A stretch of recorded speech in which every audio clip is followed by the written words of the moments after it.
Yes,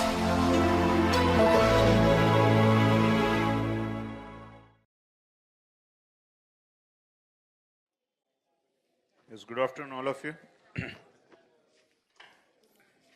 Yes, somebody should tell me what we have did in the last class. Sociology, social audit. Citizen charter have we done? No. Accountability, I think we have done, and then social auditing.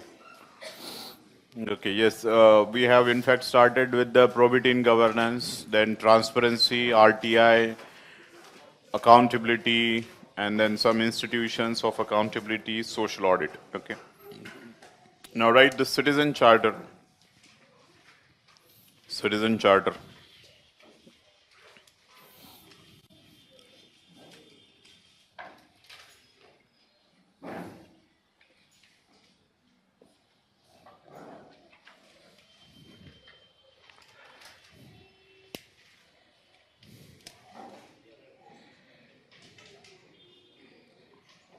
Have you seen the citizen charter anywhere? Yes. Where you have seen the citizen charter? How does it look like? NCERT book के पीछे citizen charter दिया है हाँ दिखाओ जरा कहाँ पे citizen charter कैसे दिखता है बताएं सिटीजन चार्टर है या कौन सा चार्टर दिखा है आपने प्रियम्बल देख लिया है सरदार जी बोल रहे प्रियम्बल को ये सिटीजन चार्टर मान बैठे yes Ministry of Environment. So how does it look like? What you have seen in that statement? What statement was given? Yes.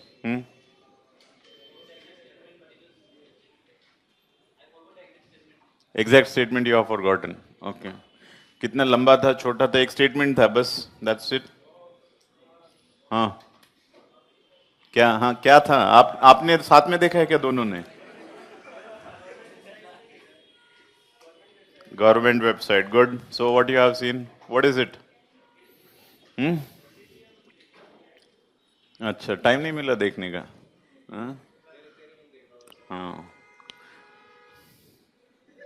Instagram पे देखा है लग रहा है आपने सिटीजन चार्टर हाँ See, the citizen charter is a charter. First, let me make a diagram so that maximum people must have seen this. But we never know that this was a citizen charter. Any organization, okay, at the outside, they will have a sort of a chart. Okay, यहाँ पे company का नाम या department का होगा, यहाँ पे लगा होगा vision statement of company and mission statement. Okay, organization's name is here, and organization's vision statement and organization's mission statement. This is the first part. Okay, draw this simultaneously. Vision statement and mission statement. This is related with what organizations stand for. Okay, so it can be any organization, and depending upon that organization, they have vision and mission. What is the difference between vision and mission? Vision is a long-term goal, okay, and mission is short-term. Say, for example, vision रहता है जैसे health for all by 2050. Just I'm saying, if it is related with health-related organization, mission would have 1, 2, 3, 4 different mission mode component. कि by 2015 this will be achieved, 2022, 2030, 40, etc. So this is a general long-term vision of an organization, general long-term vision, and this is a specific objectives, and ultimately they want to achieve this. So by writing vision and mission, they are letting know the public what this organization stand for. Okay. Now second part is related with services. What are the different services that are hosted by organization? Then what is the quality of service or standard?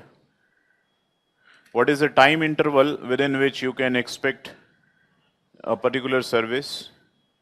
What is the cost or the price that you have to pay. Okay, so it will have a services X, Y, Z. Okay, the number of services that are being hosted by company or organization. So different list is given here. And quality of service, the quality of service will be mentioned, but here we are writing, say for example, A plus plus plus, A plus or B plus. The time interval will be mentioned and cost is mentioned. It means that the consumer can expect a service with this quality within this much of time and with this stipulated cost. For each service, whatever the services that are being hosted, for each service, they would mention this. This is in fact the most important part of citizen charter, because when citizen is going in an organization, he will get this transparency. For this service, this is the quality, this is the time interval, and this is the cost. Now, third point of citizen charter is related with grievance redressal mechanism. Okay. Related with grievance redressal. What do you understand by grievance redressal? Dispute resolution. Okay. क्या क्या बताया? हाँ, problems which are solved. Okay, grievance redressal mechanism. Now, grievance redressal mechanism part is whatever the services that are being promised, if there is a gap in between what is being written here. Say, for example, time interval is given 7 days. It is taking 10 days. So you can complain here. Cost they are asking is more. You can complain here. So grievance redressal mechanism, here they will have the information कि किसके पास जाना है वगैरह वगैरह. Information will be mentioned. And fourth is expectations from the client.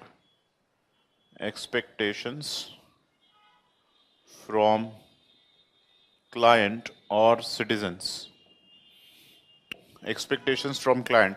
Expectation from the client involves what is the eligibility criteria, and you are required to bring your background में music चल रहा है, चलने दो, कोई बात नहीं, ठीक है.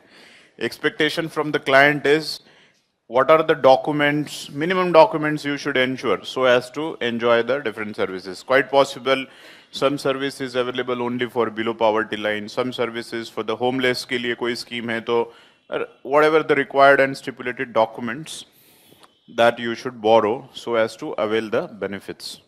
So this is sort of called a citizen charter.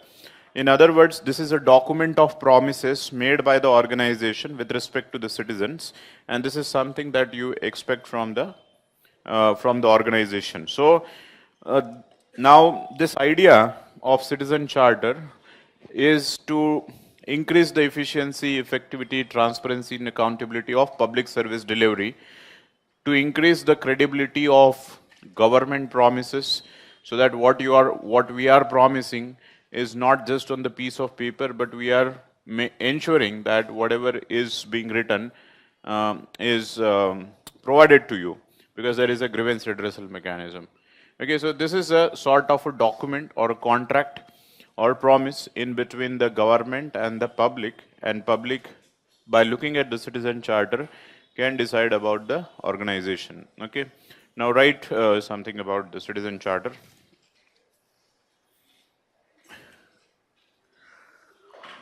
Right, meaning of citizen charter. Meaning of citizen charter.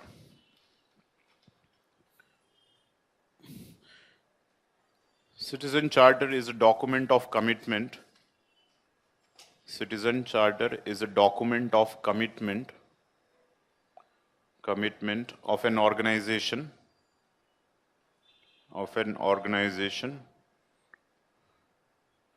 towards its public.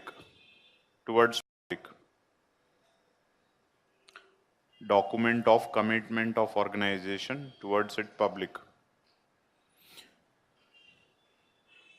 This citizen charter essentially involves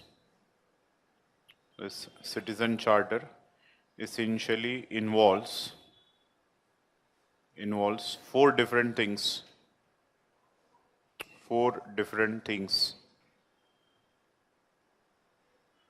Okay, this is standard citizen charter. Okay, 4 different things. So first you can write the information about organization,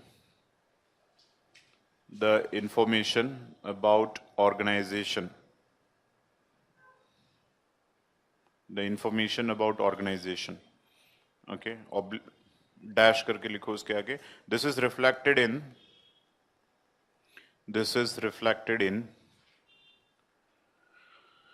vision and mission document of the organization. This is reflected in vision and mission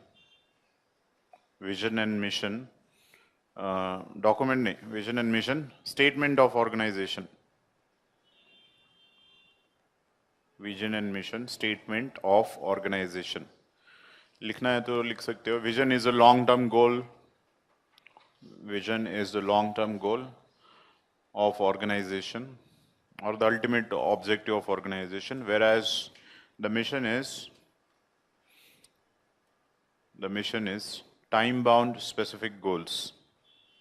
Whereas the mission is time-bound specific goals.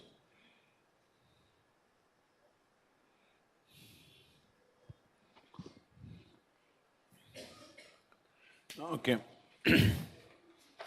Now this is the first part. Second part you can write, which is the core part of citizen charter, because you are making certain promises and commitment. So यहाँ पे तो consumer को एक general perspective मिल रहा है. यहाँ पे actually आपकी commitment and promises है. So write the second part. Second part involves list of different services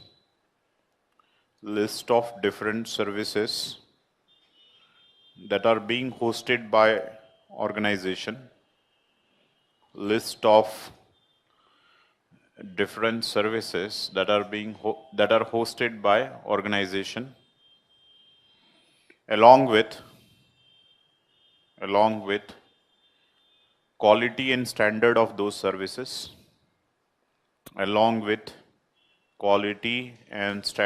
those services, comma, time interval within which they can be delivered, time interval within which they can be delivered, comma, the cost involved and the cost involved.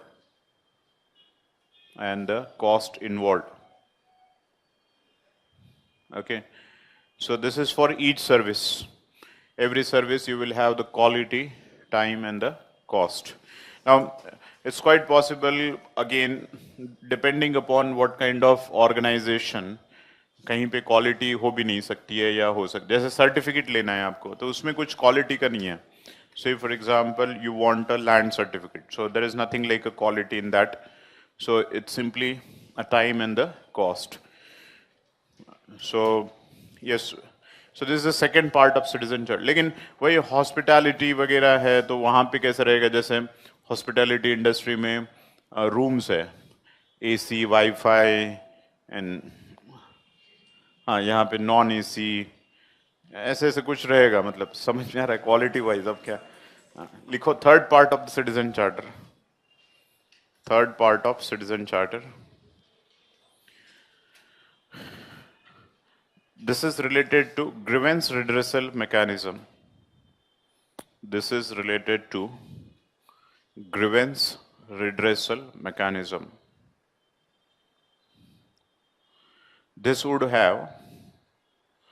part would have details of authority oblique concerned person, who can be contacted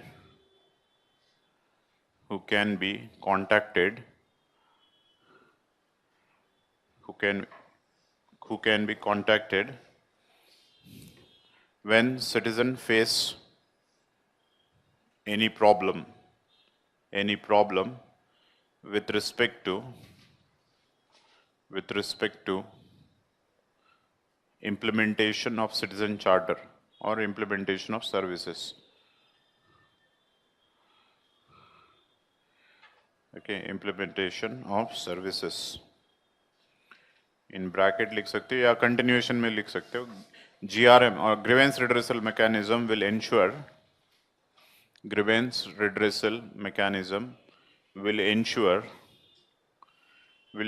accountability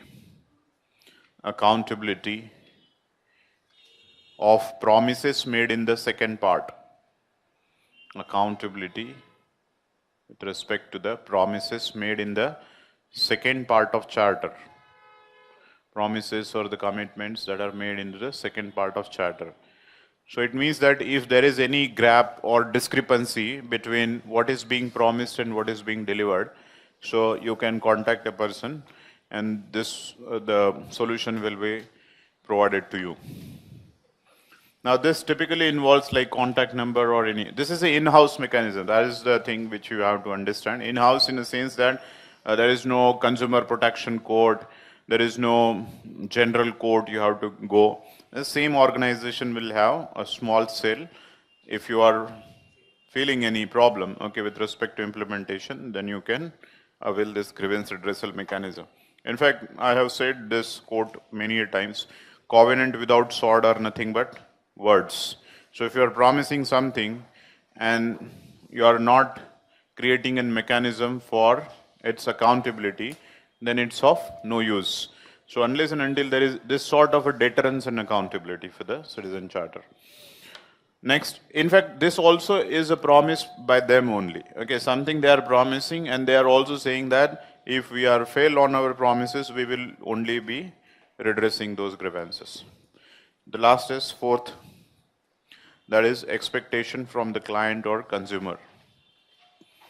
Expectations from the client or consumer. Expectations from client, consumer, citizen.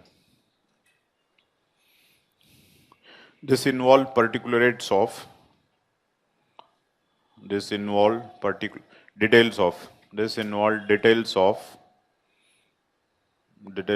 different documents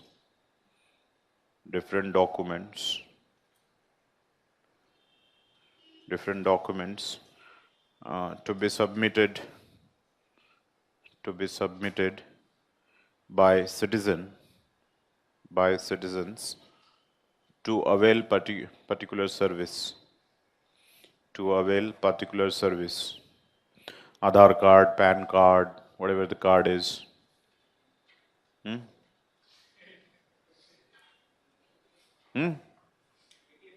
ATM card, हाँ, अरे हाँ है वो, क्योंकि यहाँ पे ATM छोड़ दो. Actually this concept was borrowed from UK. There was a John Mayer government in UK, 1992. For the first time they thought that politicians promise a lot, they deliver less. So they thought that we want to bring more credibility in the eyes of public. Okay, so therefore we need to adopt certain concepts. So these concepts came as a public first or the citizen charter first. So all this vision statement, services, grievance redressal mechanism we have adopted from UK model. Except one thing, this. Okay, this was an Indian innovation because we knew कि इतना ही लिख दिया तो सब आके खड़े हो जाएंगे लाइन में. तो वो भी लिख दिया कि सबके लिए नहीं है, आप इतना मिनिमम लेके आ जाओ. Okay, this is not something. So this is a certain Indian addition to the citizen charter. Otherwise, this concept originated from UK. Okay, earlier there was a John Major government, and later there was a Tony Blair government also has adopted this citizen charter. Now, overall understanding, when we are saying that organization is making commitment, here the organization, the government, whenever they are hosting any department, any ministry, any particular scheme. So if they are going to write this, this will obviously bring the like advantages. लिख लो, वही लिखना है लेकिन फिर भी लिख लो. Advantages of citizen charter. Advantages of citizen charter.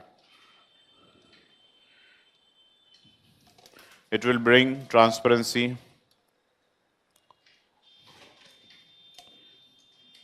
Transparency, because you know now time interval kitna hai, cost kitna hai, and what is the quality.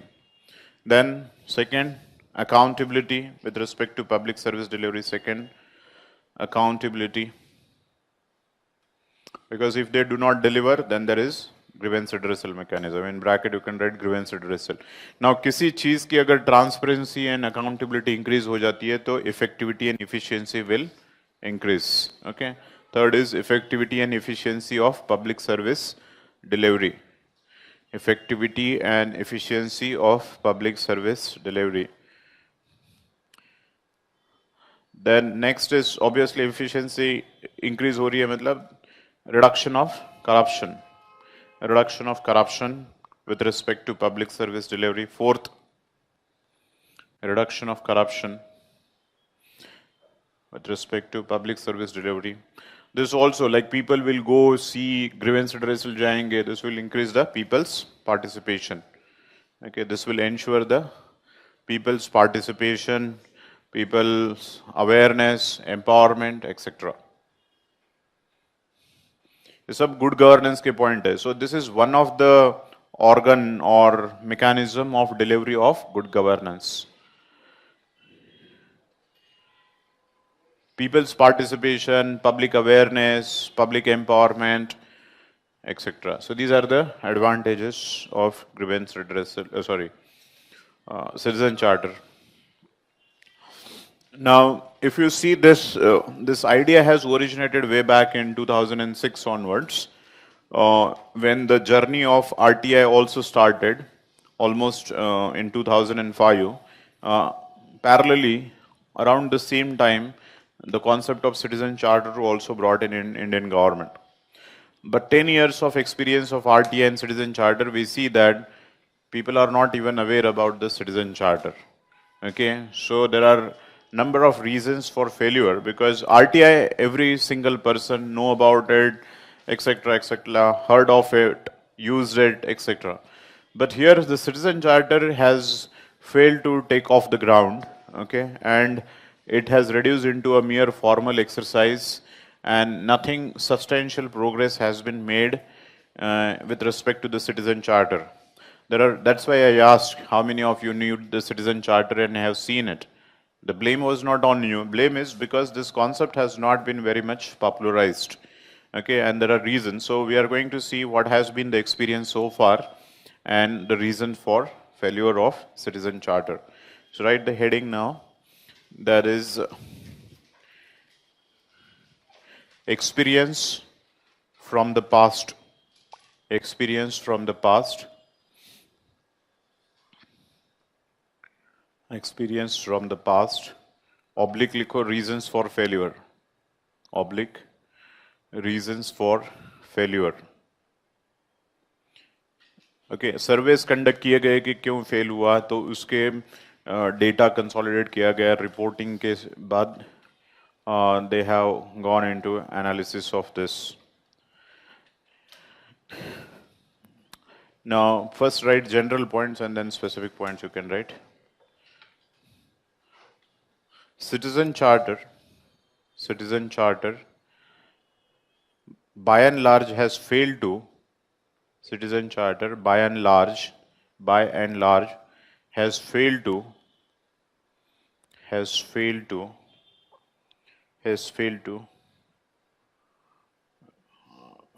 create enthusiasm, has failed to create enthusiasm amongst the public servants and citizens. This is because of variety of reasons. This is because of variety of reasons. By and large इसलिए लिखा गया है कि ऐसे नहीं है कि एकदम 0 and 1. Okay, it's not failed somewhere. It must be working also. But by and large मतलब overall the experience has not been very good. RTI we say overall experience has been good, but there are certain limitation problem we have to face. Here it is maximally failed. So reasons now, first I'll explain, then you can write. See, the surveys were conducted and it has been seen that whether the citizen charter, what has been the reasons for failure. तो कई जगह पे ये हुआ कि concept, the very first thing was concept of citizen charter and the spirit behind the citizen charter have not been understood by the organization also and by the public also. What does it mean that they haven't understood the spirit behind the citizen charter? Some samples were given to them like this, कि this is how you have to make the citizen charter. तो उन्होंने वो sample को ही citizen charter बना दिया and बाहर लटका दिया कि उसको एक बोर्ड लगा के जो सैंपल था उसी को लगा दिया. Now what is the problem there? Problem is here when we are saying that you have to write that a particular service, X service should have a quality and this is a time and this is a cost. It means that whether the organization is capable of delivering that particular quality within that time and within that cost. This was not been understood and they thought that citizen charter is what is the best that we should aspire for rather than what we can deliver. Now you can understand what is the best we can aspire for and what we can deliver. There is a huge gap.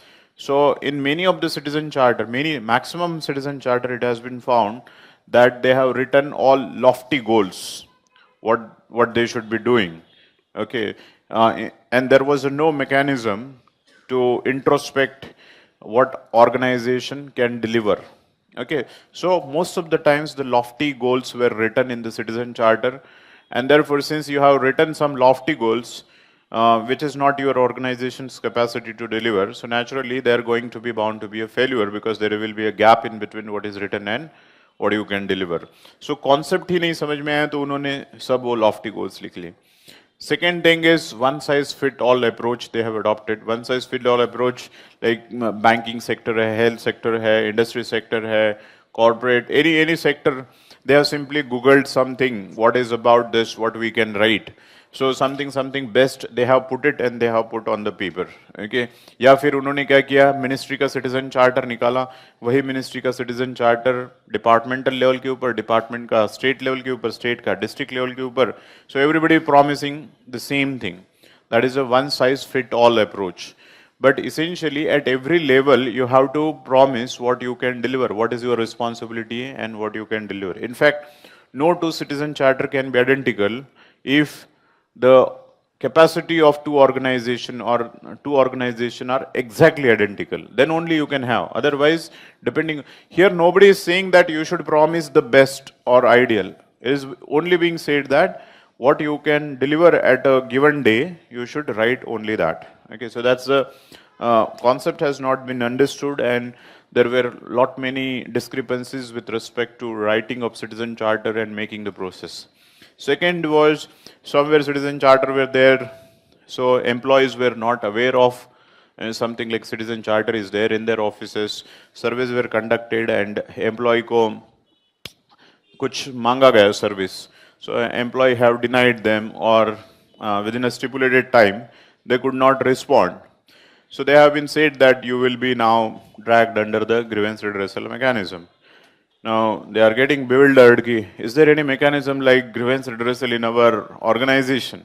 So many a times employee himself is not aware that there is something called grievance redressal mechanism in his organization. So this was the one who was implementing were not aware about it, or somewhere they are aware but no training, no capacity development was given to the employees. Third, grievance redressal mechanism में वहाँ पे telephone number वगैरह दिए थे, कहीं पे grievance redressal mechanism create ही नहीं किए गए, कहीं पे क्रिएट किए गए लेकिन for last 8 to 10 years not a single complain has come from citizens. कहीं जगह पे ऐसा पाया गया कि वहाँ पे जो नंबर दिए थे उसके ऊपर फोन किया गया, वो खुद ऑफिसर को नहीं पता है कि मैं ग्रीवेंस रिड्रेसल मैकेनिज्म का अथॉरिटी हूँ. So lapses were too many. And ultimately, the awareness of the public, even public, those who used to read, they never took it seriously because they knew this organization cannot deliver this. You are making so lofty promises. So they just knew that something goody points have been written and we should not take it seriously. So there was no enthusiasm on part of the public as well. And also citizen charter should be a living document, because say for example you have promised something A triple plus, but over a period of time if your quality decreases, you should reduce it into degrade it. Okay, so you should revise continuously. And if your capacity is A plus today, and if you increase, then you should also revise. This was to never been found that there is no revision of the citizen charter. Those who have created the citizen charter once and for all, they took it as a dead document. Okay, so these are all the things that have been seen from point of view of the failure of the citizen charter. And in the context of this, Administrative Reform Committee second has given certain steps to resolve the problems of citizen charter. So first write you the failures of or the experience from the past. So by and large the experience has not been very good. So first you can write reason for failure. The spirit behind the citizen charter, the spirit behind the citizen charter and the concept of citizen charter, spirit behind the citizen charter and the concept of citizen charter has not been well understood, has not been well understood by organization, by organization.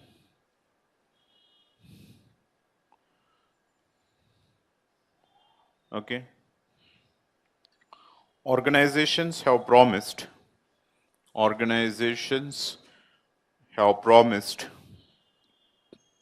lofty goals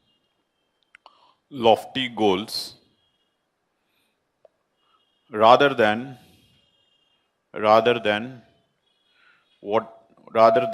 their capacity to deliver, rather than the goals which has a capacity to deliver.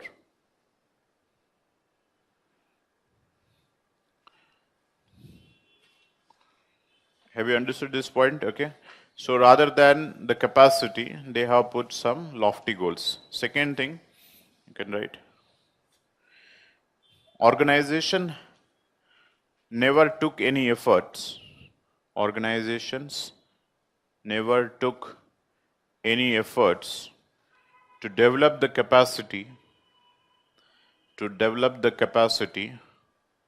of organization, to develop the capacity of organization in order to deliver promises made, in order to deliver promises made in citizen charter, in order to deliver promises made in citizen charter. Okay, next, third point, that is employees of organization either were unaware of the citizen charter, either unaware of citizen charter, or neither likho, they were neither aware of citizen charter nor attempts were made to develop skill and capacity of employees to deliver promises, to develop skill and capacity of employees to deliver promises. So कहीं जगह awareness नहीं है, कहीं जगह awareness है तो no efforts were made in order to train them. समझ में आ गया? Okay. Next is with respect to grievance redressal. Okay, grievance redressal mechanism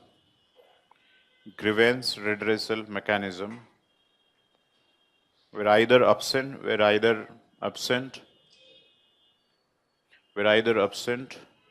or not very effective.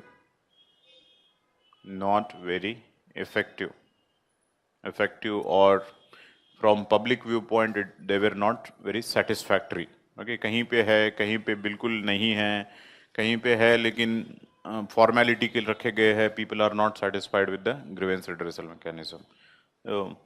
The last is public were also not aware about the concept of citizen charter. Awareness, okay? There was a lack of awareness from public point of view. Public point of view, because they are the one who will going to go to the grievance redressal, so on and so forth, okay? So these were the reasons for failure, and by and large, it has. Last point you can write, although this is not, this is a general point, it's not of survey. There is no legislative backing. There is no legislative backing for the citizen charter. For the citizen charter, like that of RTI. Like that of RTI. In fact, this is the single most reason. अगर आपने ये बाहर लिखा हुआ है या फिर नहीं किया हुआ है, तो at least then a citizen can go to the court of law in order to tell them that you have written this, but grievance redressal mechanism is not there, this is not there, that is not there, etc. So ये जो है, since there was no legislative backing, so obviously right based approach जो रहता है, जैसे हमने देखा कि RTI में क्या हुआ था, public got the statutory right of information. So obviously there was no deterrence, and it was more as a voluntary formal activity. So it is good to do activity. Good to do means if you are not doing also, nothing much will happen. Although there were from the there is a compulsory also, but from government point of view, it is a compulsory. Say for example, at district level, etc. level, you need to have a citizen charter. But if it is not there, it's the only government accountability. They are going to say whether in a district it is there or not there. So they have the internal mechanism of keeping eye and watch on the citizen charter. But public were not given the legal right, so that if there are discrepancies with respect to citizen charter, so they can go to the court. In fact, this was one of the point which was promised during this Anna Hazare movement, that Lokpal bill or the Lokpal Act will be invariably will have the citizen charter backing, for legislative backing for the citizen charter, because it was very natural for us to understand when you have created the Lokpal, where you can go and complain, but you haven't given the legislative backing to this. What is the use of that mechanism? This is not having a legislative backing. Somebody should break the law. If you make this as a law, and if there are discrepancy, then you can make a complaint to Lokpal. So आज कैसा है, जब तक वो corruption, anti corruption act के against या फिर ऐसा कुछ जो फ्रॉड है उसके अगेंस्ट नहीं आते, you can not complain. But if citizen charter will be made in law, then obviously there is a lower end of corruption. You can make and file the case, either whether it is in the Lokpal or whether it is in the CVC. Okay, so likewise, since there was no, so this was considered as a single biggest reason for the failure, or rather than a failure. In fact, it has not generated a enthusiasm in the overall the public. Okay. Now, right, the ARC recommendations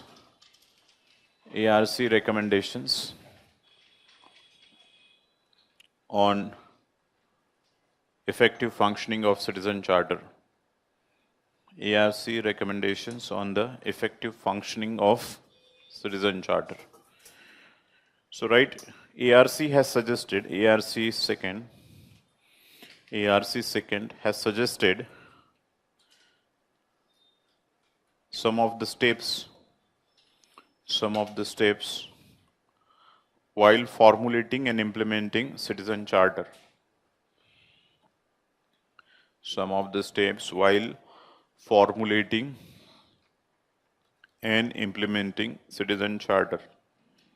concept ही इन्होंने समझा दिया कि आपको करना क्या है, ठीक है, क्योंकि one of the reason for failure is concept has not been understood well. तो पहला स्टेप्स लिखो, स्टेप बाय स्टेप लिखना है. First,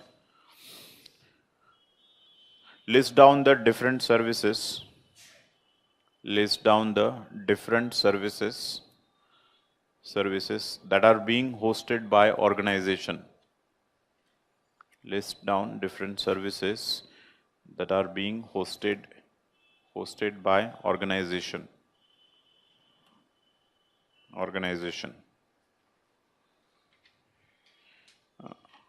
Okay. Second, write down the standards and the norms. Write down the standards and the norms for each services to be delivered. For each services to be delivered. Write down the norms and standards for each service to be delivered. Third, develop the capacity to deliver the services. Develop the capacity to deliver the services.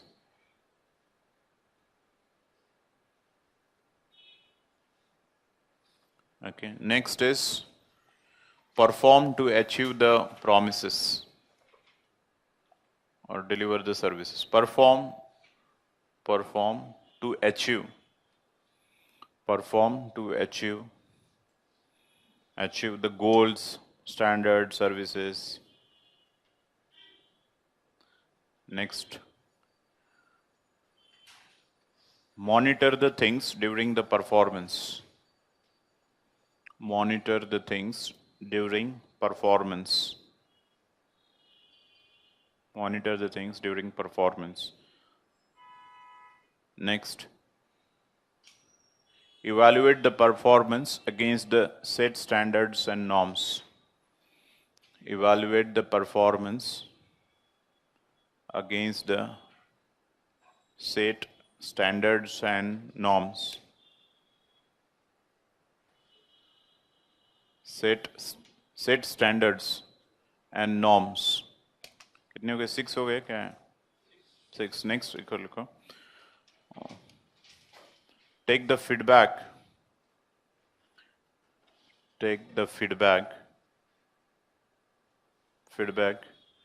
And make the corresponding changes.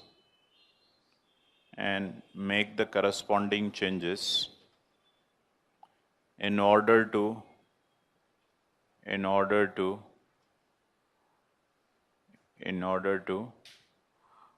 make the delivery more effective. In order to make the implementation of Citizen Charter more effective. In order to make the implementation of Citizen Charter more effective. Okay, बहुत difficult नहीं है. If you have understood, you will naturally understand. पहले आपको services के कौन सी services आप organization is bringing. Then you develop the norms and standards. Norms and standards आपने कर दिया तो आपको देखना है कि आपकी capacity. So you have to focus on your capacity development in order to meet those norms. Then perform. Next is during the time of performance you should monitor the progress. Then after the performance you evaluate them against the set standards whether you are doing well or not. Then you take the feedback. Is there any gap in between your performance, promise, etc. And accordingly then you make the changes. So this is how you should grow. So this is the ARC's recommendation for the public service delivery or the effective focus on the Citizen Charter. Now write the last point, that is spirit behind the Citizen Charter.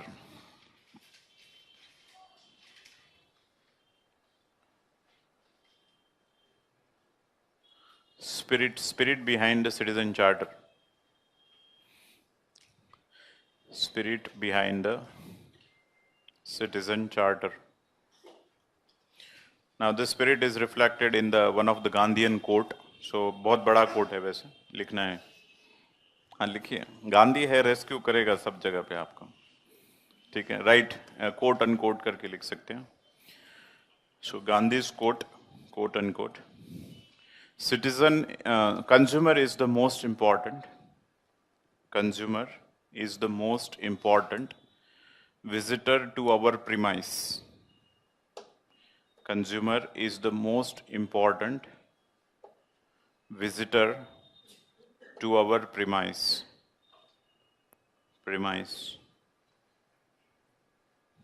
He is not hurdled to our work. He is not hurdled to our work, but he is a purpose of it. He is not hurdled to our work, but he is a purpose of it. He is not outsider to our business. He is not outsider to our business, but he is a part of it.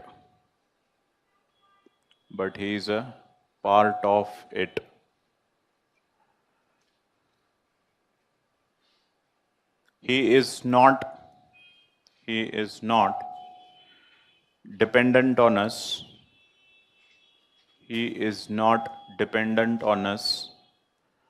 But we are dependent on him.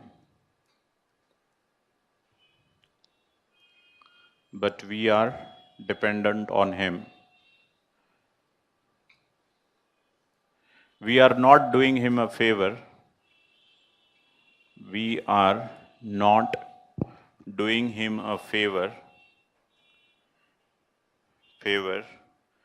But rather he is giving us an opportunity.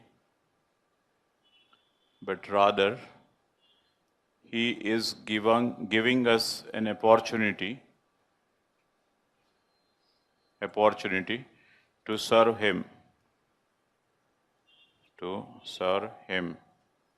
Okay अब ये पता नहीं कब कैसे होगा, मतलब ऐसा है कि आप ब्यूरोक्रेट हो, कोई पर्सन आया है तो आप बोलो बैठिए यहाँ पे, चाय पानी चाहिए, क्या चाहिए आपको, सर्टिफिकेट, ओके अभी ला के देता हूँ, और कुछ चाहिए तो बोलो. Okay, this is basically, it's not about the spirit of citizen charter. This is a spirit of citizen centric governance and overall good governance. The one important aspect of good governance that we have seen is a citizen centricity. It means that the ruling class is a means and public is a end. So in fact, the whole philosophy of good governance is this, that public is the ultimate end and the government, organization, state institutions are the means. So he is the more powerful rather than the people who are working. Now in this case, if you see the practice of citizen charter overall in case of private sector, okay, this concept have been very well taken by the private organizations, although it has evolved in public organization field. Now, if you go into any private organization, you will invariably find the citizen charter, the promises, the consumer has become a king, okay, grievance redressal mechanisms are strong, okay, the kind of the treatment that the consumer gets in private organization is something what is reflected in the citizen charter, okay. If you go into McD outlet KFC, वहाँ पे जाकर जैसे ही आप जाओगे यहाँ पे हाथ रखेंगे, बोले और what do you need sir, okay आप यस प्लीज बी सीटेड, वहाँ पे नंबर देखिए हम ला के दे रहे हैं, etcetera etcetera. So you will see that sort of thing. That is what is the spirit which we have to bring in public organisation. Grievance redressal में भी आप देखिए कि प्राइवेट ऑर्गेनाइजेशन में if something you say for example you have gone to certain outlets to purchase some product, okay, और apparels है कुछ लेके आए, you didn't find it fitting के issues है कुछ है, तो you can go there, back entry में वहाँ पे एक sale रहेगा, they will take. So that's also grievance redressal does not mean punishment. It's sort of giving a financial compensation, that is returning back money or returning back your product, any kind of, to the satisfaction of consumer, that he got to know that okay, what has been promised, that has been made, or if I am not satisfied with the organization, then some sort of grievance redressal has been done. So this is what is required in case of organization, but we see that it's far from realizing the goals of citizen charter. One of the reason, as I have mentioned, is a law. Okay, there is no legislative backing. And other reason is in case of government department, actually private में क्या है कि आपका जो है profit उसके ऊपर everything depends.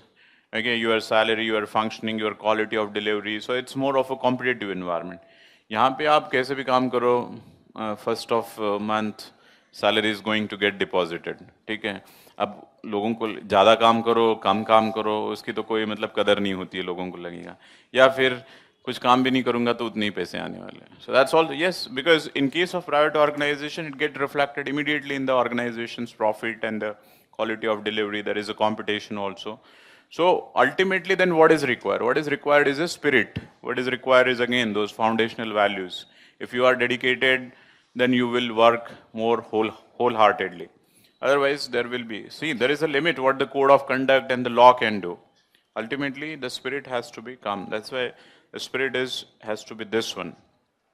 Okay, so that's it about the citizen charter. Yes, what is next? Yes, whistleblowing, right? Whistleblowing.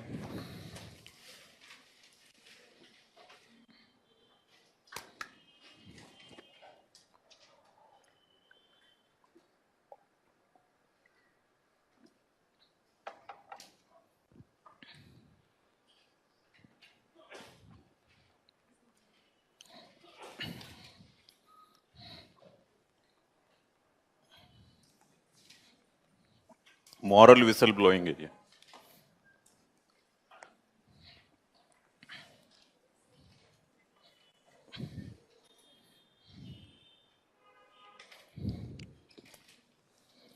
भाई का मूवी देखा है क्या, वांटेड? हाँ. लेकिन वो नहीं है यहाँ पे, ethical and moral whistle blowing. Whistle blowing in Western countries, it is also called as deep throat. Okay, various scandals were there. He used to pass the information. Deep throat. Edward Snowden. Edward Snowden is an example, but there was a very famous scandal. Snooping. अरे snooping तो ये अभी का है. One president has to like resign. नहीं, Bill Clinton के पहले. हाँ, वो तो अलग ही स्कैंडल है. बिल क्लिंटन, मोनिका लेविस्की, एक्सेल. हाँ, Nixon scandal. Nixon has to resign. कौन सा स्कैंडल था वो? Watergate scandal. ठीक है, तो वहां पे काफी सारी इंफॉर्मेशन आती थी. So whistle blowing, yes right. First, what is the meaning of whistle blowing?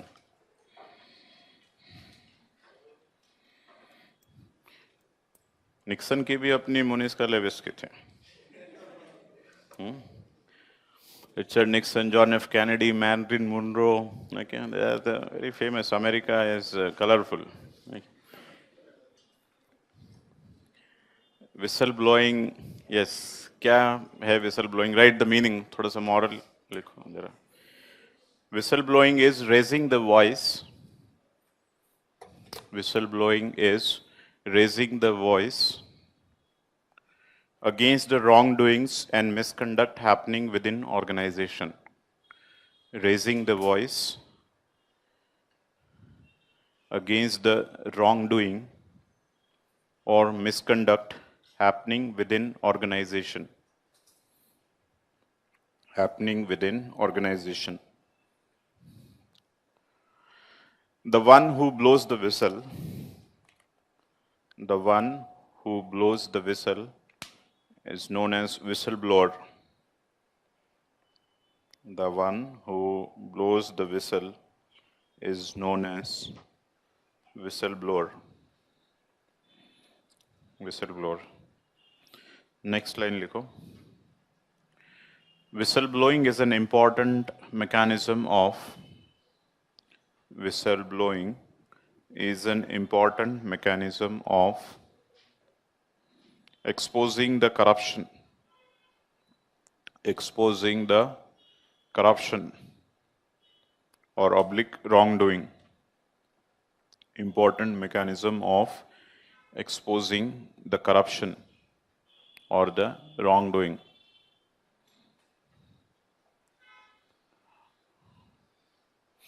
Now, this much when we understand, we think that yes, this is something that somebody should raise the voice against the corruption, and that is what is the whistleblowing.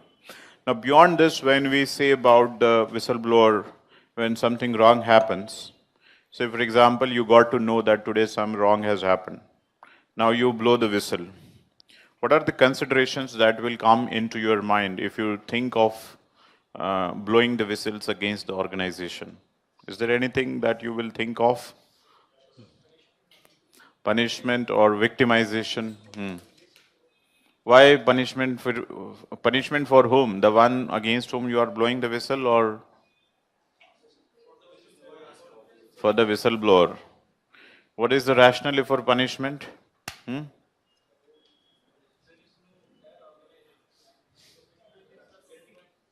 Professional ethics. Which professional ethics are saying that you should do the corruption? Yes, you are right, but थोड़ा सा उसको और अच्छे से बताया जा सकता है. Yes, you are right. Yes, what is getting compromised? See, what will happen when you blow the whistle? Obviously, the news will be there in public domain, and it will tarnish the image of organization. Now, being a part of organization, there is a responsibility on you to maintain the credibility of organization, to maintain the larger image of organization in the eyes of public. So you might think that if I blow the whistle, it will tarnish the image of organization, and being a part of employee, I should not do so. But at the same time, you have this thing. If I do not blow the whistle, then it will be against the larger public interest.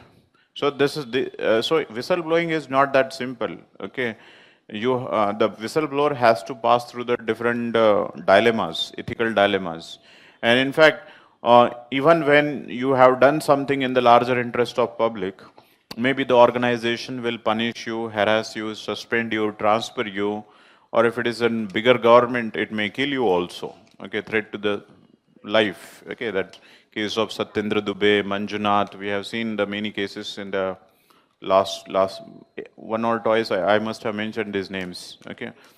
हाँ DK Ravi थोड़ा सा complex case है कि what has led to the हाँ complexities है उसमें. But yes, certainly the component of whistleblowing is not at all out of the scanner.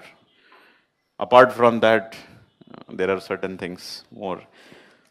क्या क्या बता रहा था यार, ऐसे बता देते हैं आप अंदर ही. हाँ, implication. So whistleblowing, he has to pass through certain ethical dilemmas, and he has to see the implication of it from organizational point of view, for personal point of view. Therefore, when you blow the whistle, you may serve with the notice of violation of code of conduct. Okay, and therefore he needs to prove that whatever he has done was not against the organization, that was not his intention, but it was in the larger public interest. So he has to weigh the option also, that yes, organization interest तो कहीं ना कहीं तो image tarnish हो ही जाएगी, but उसको फिर उसको ज़्यादा convincing से दिखाना पड़ेगा कि I have to waver this organizational image point because this thing was very important. If this thing does not come out to be very important, then he will land in trouble. So this is what is the ethics of whistleblowing we are going to see. But apparently we feel that we see something wrong and we should blow. Okay, but it has to pass through the more legitimate process so that it should sound more ethical. So what you have written, that it is one of the potent mechanism of exposing the corruption and wrongdoing. Yet the employer in an organization, yet the employee of an organization, in bracket whistleblower, employee of an organization, in bracket whistleblower, passes through ethical dilemma,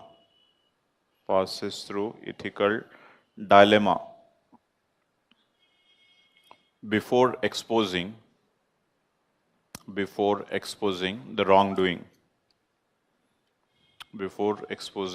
wrongdoing.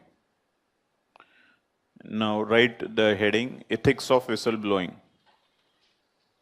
Ethics of whistleblowing.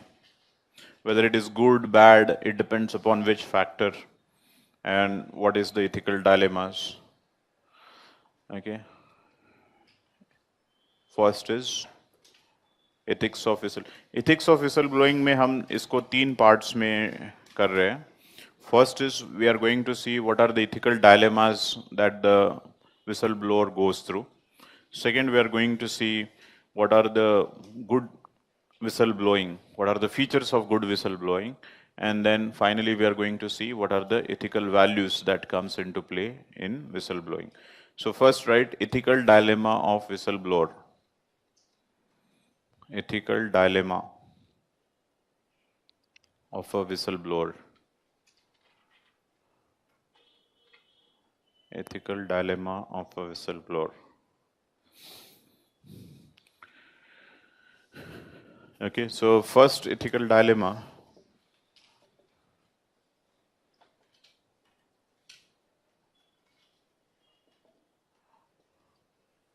First ethical dilemma would be organizational loyalty or interest. Organizational loyalty or organizational interest versus, yes, larger public interest, you can write. Larger public interest. Organizational interest versus larger public interest. Okay, so if he blows the whistle, here what is the detailing is required? If he blows the whistle, then on one hand side public is there, but second there is a image of organization. That is the consequence. If he goes to this, this becomes a negative. If he remains silent, then the public interest. So you should write this dilemma. लिख सकते हो आपके words में खुद के. Organizational interest. So second, you can write. Second dilemma is, yes, क्या say for example इस dilemma से वो बाहर आ गया, उसने decide किया कि public interest में जाना है. Second thing, he is going to see the safety and personal aspects.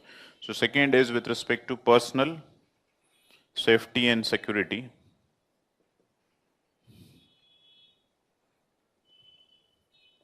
Personal safety and security versus, again, larger public interest. Larger public interest. Here now personal safety is a range. It ranges from his safety with respect to the career, job, yes, career to life, not only of himself but of family also. Okay, many times it happens that there is a harassment of the family members in order to put a pressure on the whistleblower. आप कहीं दिल्ली में काम कर रहे हो, आपके relatives किसी दूसरे स्टेट में हैं, तो वहाँ पे उनको प्राइमरी स्कूल में कोई काम कर रहा है, उनको वहाँ पे नोटिसें मिलती जा रही है, पता नहीं चल रहा है कि ऐसे क्यों हो रहा है. आपने यहाँ पे विसल ब्लो कर दिया. Government organisation is very monstrous. यहाँ पे आप कुछ काम करोगे तो वहाँ पे दूसरों को सताया जाएगा. So he will think of career prospects right from suspension, transfer, promotion, mental harassment, physical harassment, threat to life, threat to family. Okay, so he has to see or goes through his dilemma and the larger public interest. Now, obviously, what is required to overcome this dilemma? Here, what is required to overcome this dilemma is simply you have to weigh the option. Weigh the option, that is what is more important. Okay, if the thing is very, very important from the larger public interest, so obviously you cannot hide it. Okay, you have to go with the public interest. Here what is required? यहाँ पे तो option weigh करके आपने निकाल दिया which one is better. यहाँ पे what will be the option? You require a courage. Okay, that is selflessness, courage, etc. Third dilemma, you can write. Third dilemma can be whether go through the internal whistleblowing mechanism internal whistleblowing or external whistleblowing.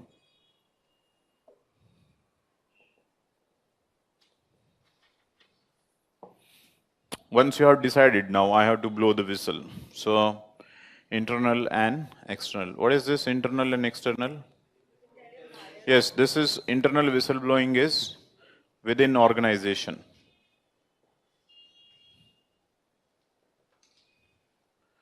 Within organization. Higher authority नहीं, higher authority में जो है, this is the part of hierarchy. You see here, say for example, you are somewhere here, a person. You have found something malafide or misconduct, corruption, etc. So within hierarchy तो इसको whistle blowing नहीं कहते. This is a normal procedure. ठीक है? Normal procedure is you have to exhaust with your hierarchy. This is called internal mechanism. Internal mechanism of not of whistleblowing. Internal mechanism of resolving the problem. Okay, so once you have gone to the higher ups, higher officials or higher ups and realize that nothing is happening, then each department will have a separate autonomous cell who takes the complaint within the organization only. Okay, this organization, when you are going to complain to this is called internal whistleblowing. Say for example, in India, this organization is CVC or Lokpal. Okay, if lower side of corruption is there, it is CVC. Okay, so CVC is an organization where you are going for the internal whistleblowing. So when we are saying internal, this is not whistleblowing, this is normal procedure, this is a whistleblowing. What is external whistleblowing? Yes, leaking information, leak of information in public domain. Leak of information in public domain. Is media, social media. You will leak the information to the public domain. Media or social media these days. Again, it will have the two aspects. Whether you are leaking information anonymously or you are doing it proactively, okay, with saying that I am the one who is leaking the information. Which one of the two you think that good? External, okay, fine. What's the reason why external whistleblowing is good? Who has said it? Are batao? External whistle blowing बोल के नीचे देखना चालू कर दिया क्या? किसने बोला था? हाँ बताओ, जो भी है रीजन, उसमें कोई गलत नहीं है यहाँ पे. हाँ, डायलेमा है तो कोई डायलेमा गलत नहीं है. यहाँ पे आप बोल रहे हो कि सेफ्टी और security. How many people are really whistle blower? No, because they are thinking about their safety also. Is it a wrong thing to think? Although we have the different things, but life is life of individual. What is required is unless and until you have a strong whistleblower protection act, okay, why will anybody think of sacrificing life, particularly when nothing substantial will come out of it? वो तो जो आप whistle blow कर रहे हैं वो तो under the carpet ढकला ही जाएगा, यहाँ पे आपकी जान भी चली जाएगी. Unless and until you have a mechanism which take it to the logical conclusion, because we know that CVC में वगैरह जो institutional mechanism of accountability देखा था, there is no autonomy, there is that CBI is compromised, investigation, functioning, autonomy, etc. etc. So he also has to see कि वो logical conclusion तक जाता है या नहीं है. Second, तो वो वहाँ पे भी नहीं जाता है. So he think that even if I will raise, okay, somewhere it will not be taken to the logical conclusion. And second is also fearing. Even if that is not happening, at least I have done my job. So at least I need an whistleblowing protection. वो भी नहीं है. हाँ, ये सब बताइए. External whistleblowing. हाँ, हाँ. Yes, yes. Yes. See, the thing is that if you are a very strong whistleblower, courage of conviction, conscience is very strong, and you know that internal mechanism is a फर्जी. Okay, बहुत जगह पे it is in fact diplomatic mechanism, because आपने mechanism इसलिए create किया है ताकि to give the vent to the feelings of those people who are feeling it is a wrong thing to do. The moment you take the information, you make yourself alert and you try to take all those precautions in order to let not this information go to the public.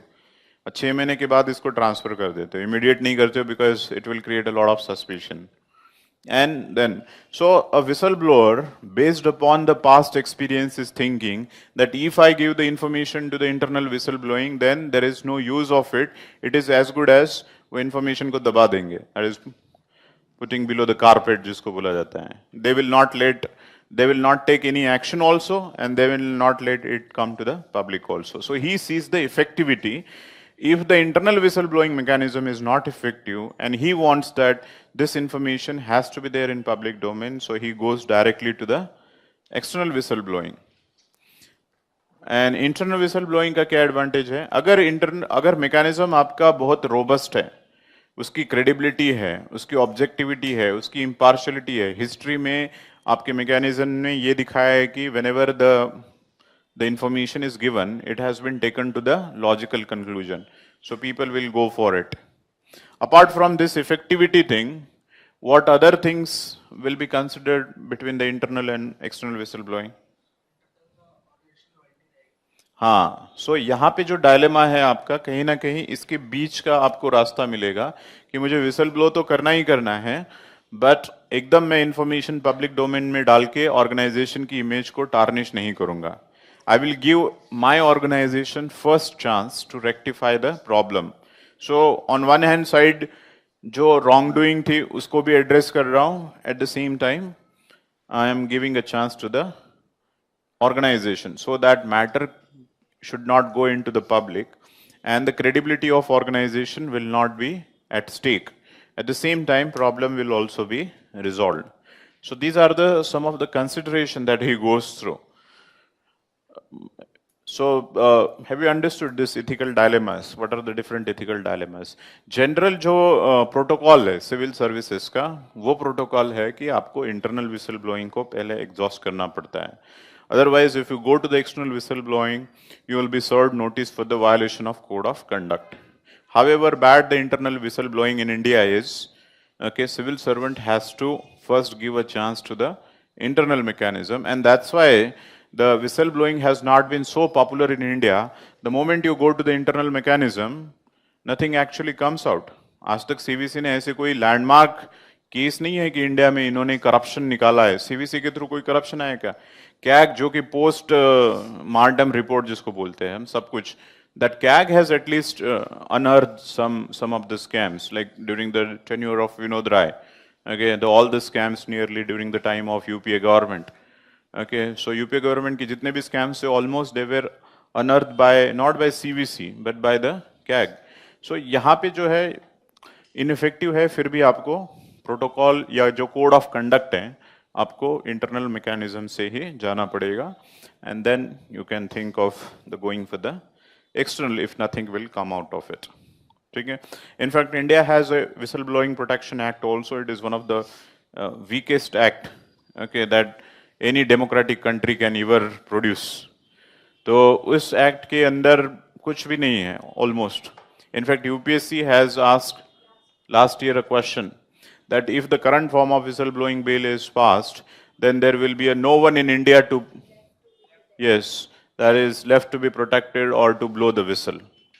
So it means that the act is so weak that nobody will be there to protect the whistleblower, or to protect the whistleblower मतलब क्या हुआ? Nobody will be there to blow the whistle naturally.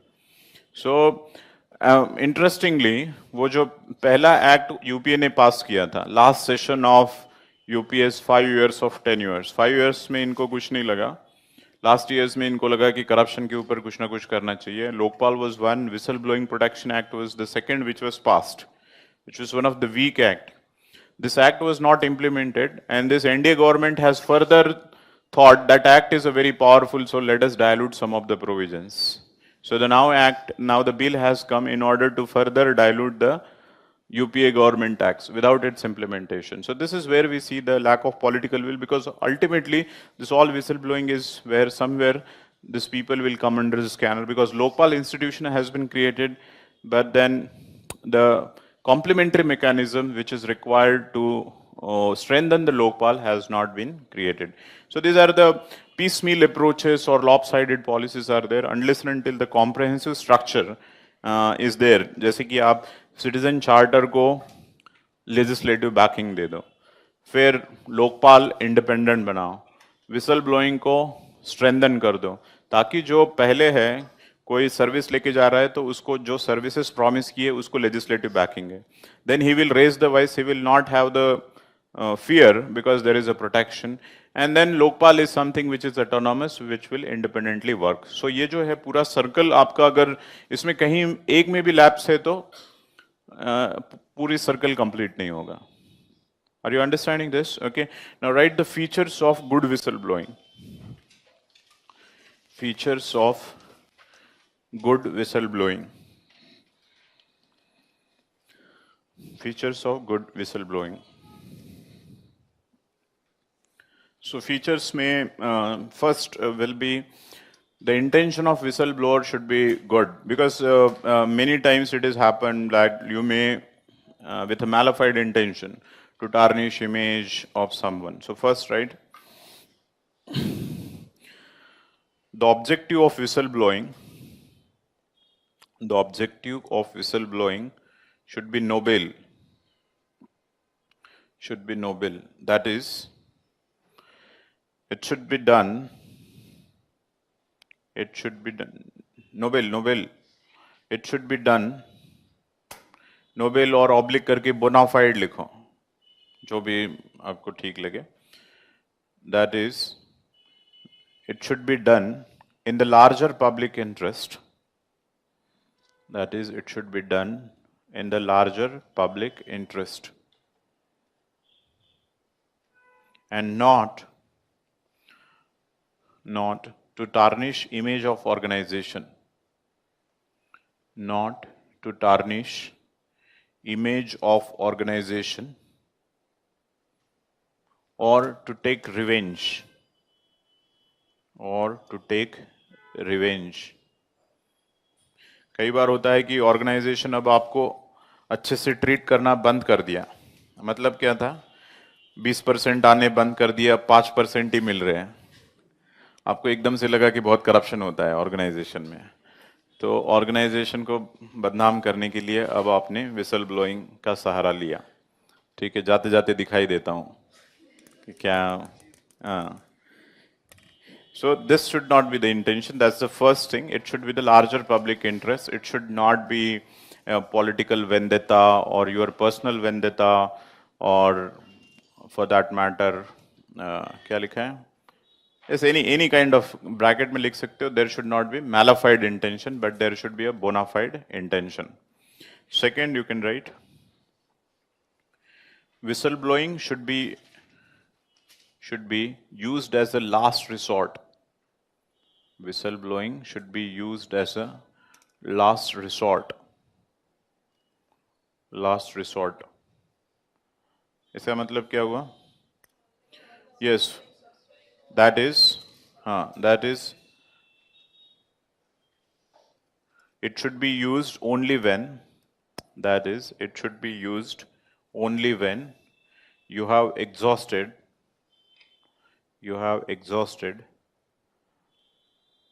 other internal mechanism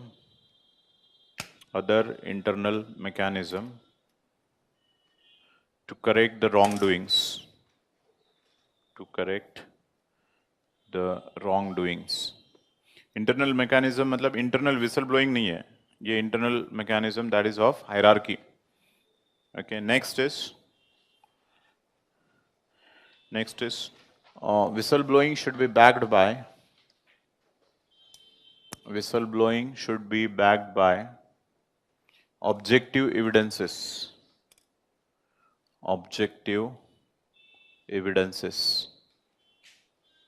Okay. मुझे ऐसे लग रहा है कि corruption हो रहा है इस ऑर्गेनाइजेशन में. मैंने देखा है सीसीडी के ऊपर बाहर लिखा था lot can happen over a coffee, तो मुझे लगा कि अंदर कुछ ना कुछ हुआ होगा. ठीक है, ब्लो कर देता हूँ कि defence minister and corporate person was sitting and having a coffee. And lot can happen, hint थी वहां पे, ओके। और मैंने अल्केमिस्ट पढ़ा था, वहां पे लिखा था you have to identify omens, okay, तो मैंने देख लिया, फिर ब्लो कर दिया, ओके। आपके ऊपर डेफेमेशन चार्जेस लग जाएंगे, you will sooner land in jail, ठीक है। तो वहां पे जो डिफेंस मिनिस्टर रहेगा या फिर जो भी कॉर्पोरेट क्लास रहेगा, whoever you have questioned, okay, he will find the criminal defamation। और सिविल डेफेमेशन लगेगा तो और है, प्रिजन में कैसे तो सजा काट लोगे 2-4 साल। क्रिमिनल सिविल डेफेमेशन में 5,000 करोड़, 500 करोड़, 50 करोड़ ऐसे वैल्यूएशन होता है उसका, कि उसकी इमेज इतनी आपने टार्निश कर दी। अगर वो समझो अंबानी है तो उसकी इतनी इमेज टार्निश कर दी कि उसका उस इमेज का वैल्यूएशन 5,000 करोड़ है, 500 करोड़ है। नहीं, ऐसे कुछ नहीं होता है, okay. You need a courage, that's it, okay. Evidences सबके पास रहते हैं। It is being said that give a mask, everybody will tell you the truth. So it's what is required is the courage. Every single person in organization knows where the corruption, who is the corrupt officer. Is the only thing is the lack of courage, and lack of courage is because of this lack of protection, basically. Okay, right. The next, so it should be backed by objective evidences. Next, you have to let me discuss first what is the next point. Next point is related with the nature of information, is whether the information is secretive or sensitive information of an organization. So that is required to be seen, because in few cases, if the nature of information is secretive and sensitive, you are not expected to expose or leak this information in any cost. जैसे है कि IB की कोई information है, आपने leak कर दी, okay, बोल दिया कि इन the larger public interest I thought that security of public was getting compromise, okay, इन्होंने जो डिफेंस इक्विपमेंट लाए हैं वो अच्छे से काम नहीं कर रहे, गंज खा रहे हैं, उसको जो है चल ही नहीं रहा है, okay, they are using the redundant equipments and they are trying to show to the public that we are all prepared, okay, so we are not prepared, ऐसे लार्जर पब्लिक इंटरेस्ट। तो ये जो इंफॉर्मेशन है, now इसमें भी आप कर सकते हैं, it's not that you can not do, you have to pass through the rigorous test. Rigorous test मतलब जहां पे अगर कुछ ऐसी इंफॉर्मेशन है जहां पे मास स्केल के ऊपर ह्यूमन राइट वायलेशन हो रहा है, या something which you can objectively prove that this information yes was really in the larger public interest. अगर कोई स्टेट की कॉन्स्पिरेसी है against its own citizen, etc., these kind of things. Although this does not happen in democracy, but it can happen in an autocratic government. Okay, so conspiracy against its own people with certain malafide intention, and if you give the information to the public domain. But anyways, in dictatorial countries, so it becomes all the more difficult to raise the voice. Okay, but this point should be kept in mind. Right, the next point: whistleblower should mind the nature of information. Whistleblower should mind the nature of information. Nature of information, that is, whether the information is sensitive and secretive. Sensitive and secretive. Official secret act के अंदर कुछ information है, okay, that is being, in fact उसमें और dilemma हो जाता है, nature of information also and nature of your job. अगर आपका जॉब ही वो है कि इस इंफॉर्मेशन को कॉन्फिडेंशियल रखना है, so it becomes all the more difficult. Are you understanding? First of all, nature of information. Second, what is the job and nature of information? If you are a protector of such information, then it becomes all the more difficult. That's why if you see that Edward Snowden is being lauded as one of the hero of the world, but for the American point of view, he is not, because he has leaked the so-called sensitive, categorized as a confidential and sensitive information from American point of view. So tomorrow this will happen to you if you leak the information. The China will celebrate you as a hero only. Okay, friend, philosopher, guide of Pakistan has born. Okay, China में भी आ जाएगा headline. But then यहाँ पे आ जाएगा कि national security act के अंदर देशद्रोह के आरोप में XYZ को पकड़ा गया, डाला गया, और यहाँ पे प्रूव होने की जरूरत नहीं है इंडिया में। सोशल नेटवर्किंग तो पहले ही आपको वेरिडिक्ट पास कर देगी कि पाकिस्तानी है, पता नहीं कहाँ का है, ठीक है. So this next point, whistleblower should also mind, whistleblower should also mind right of privacy, right of privacy of different stakeholders, or right of privacy of people, all stakeholders. Right of privacy ये है कि कई बार ये होता है कि information that is you are leaking and exposing has nothing to do with the public functioning of any person. Okay, this is a personal information.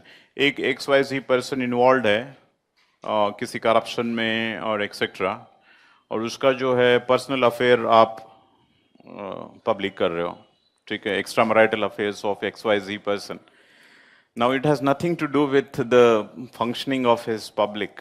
या फिर वेस्टर्न सोसाइटीज में काफी रहता है sexual orientation of this person is this, ये gay है, ये lesbians है, ये है.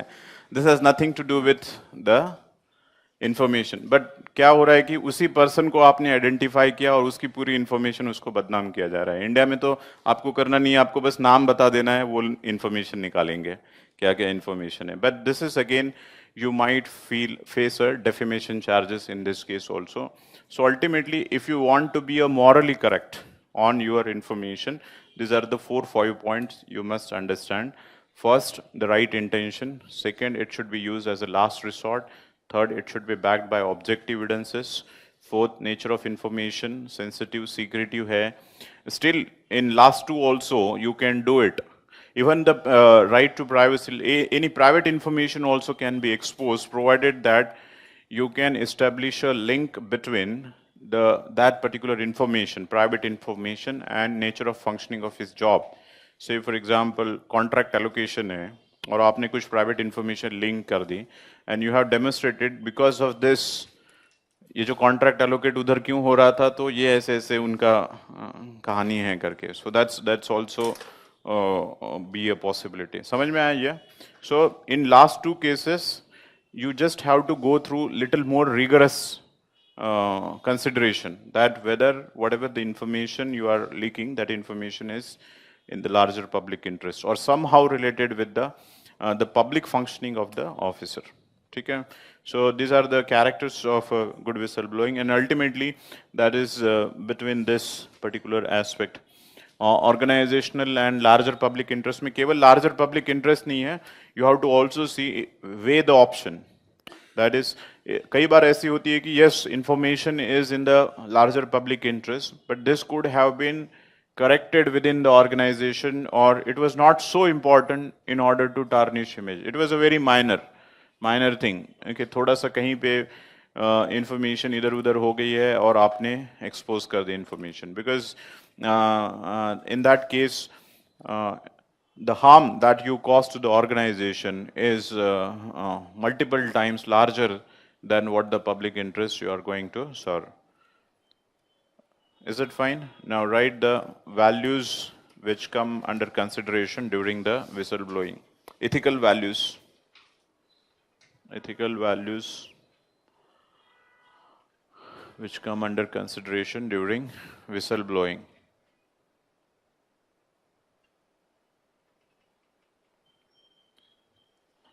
Yes, what are the values? Courage. Courage पहले दूसरे टाइम में आएगा. पहले तो honesty and integrity. बहुत courageous हो लेकिन dishonest हो,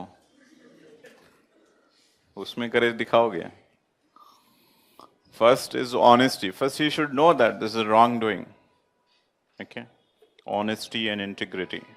In fact, integrity is a honesty plus courage is equal to integrity. अगर आपको समझता नहीं है तो छोड़ दो, क्योंकि if you want to follow the truth in all the circumstances, याद है integrity की definition? Following the honesty consistently in all the circumstances. So if you want to follow the honesty consistently in all the circumstances, what is required with the honesty? That is a courage. Okay. So, but लिखो honesty and integrity first. Second, courage of commitment. Courage of commitment, or in general, oblique fortitude. Oblique fortitude. Then next, dedication to public service. Next is dedication to public service. ये जो नोलिन का ARC में लिखा था, dedication to public service, और oblique selflessness. Oblique selflessness. ठीक है? So, yes, these are the values. Rest of the things obviously will be there, but these are the most obvious values. So if the question comes on, you can expect direct question in this case. The citizen charter also you expect the direct question. Here, what do you understand by whistleblowing? What are the moral dilemmas of a whistleblower and how he should resolve the moral dilemma? Or it can be this way also, what are the ethical consideration of the whistleblower? Is it fine? Okay. Let's take one or two case studies on the whistleblowing. Yes. Break. हाँ ले लो break ले लो अभी नहीं मतलब case study है ही है ऐसे नहीं है कि केस स्टडी स्किप करके वो ब्रेक है जल्दी से आ जाओ फिर case study as well as क्या क्या रिमेनिंग है अभी और what is remaining emotional intelligence is remaining okay हाँ and yes corporate governance ethics in international relations corporate governance yes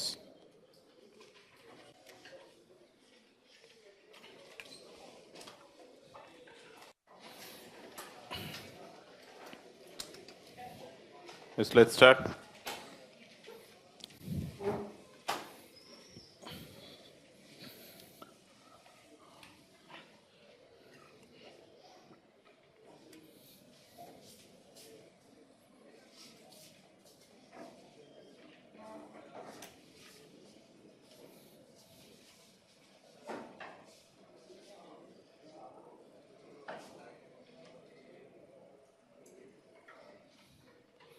इसके पास पेपर है क्या पेपर दिखाओ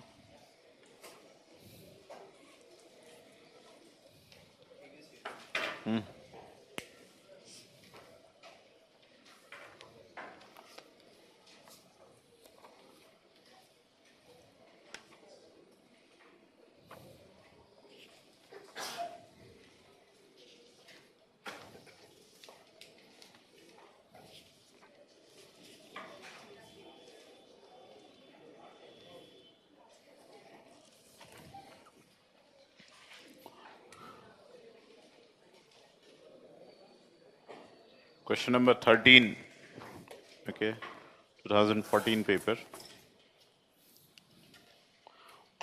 All of you have the questions?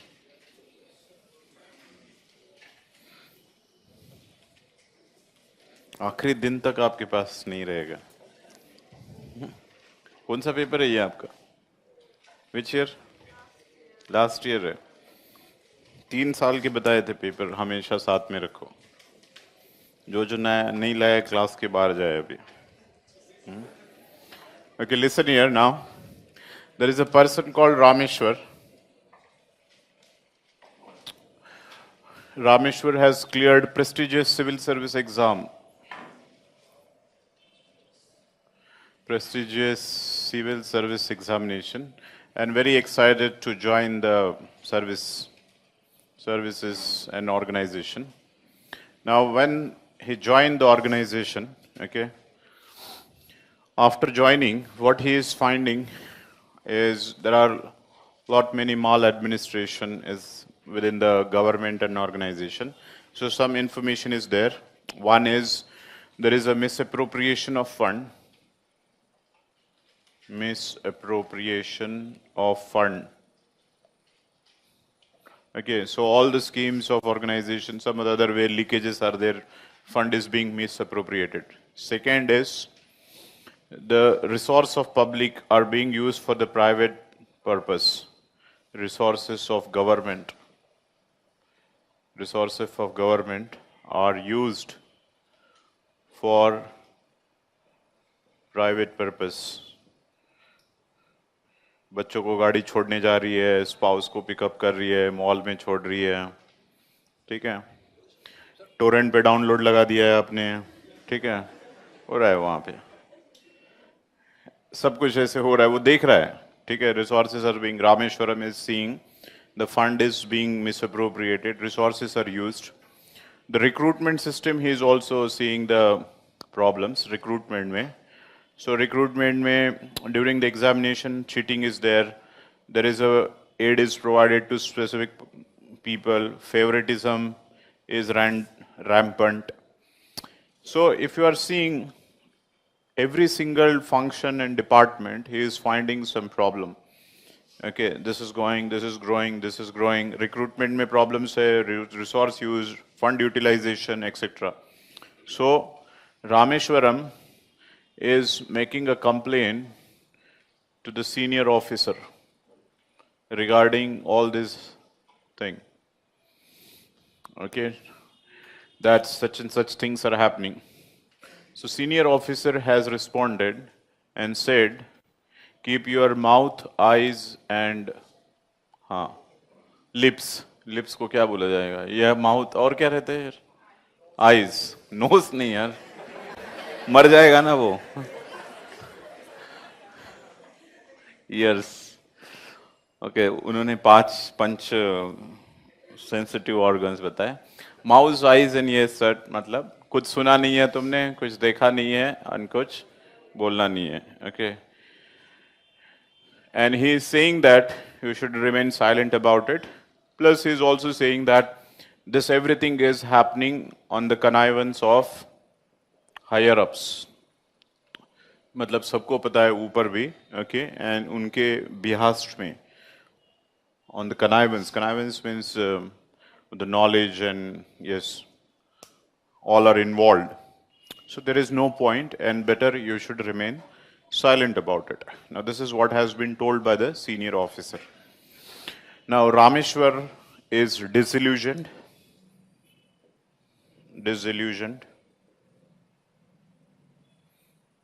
Paper 4 ज़्यादा पढ़ के गया था, तो ऐसे ही हो जाएगा.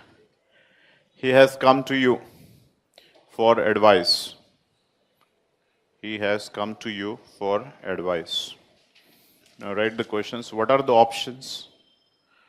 What are the options then that you can give to the Rameshwar? What are the options that you can give to the Rameshwar? First, evaluate pros and cons or merit and demerit of each option. Evaluate merit and demerit of each option. And which course of action will you ask him to take finally? Which final course of action you will ask him to take finally? Forget merit and demerit. You please find what are the different options and what is the final course of action you will advise. Merit, demerit we will discuss. What are the different options and what is a course of action?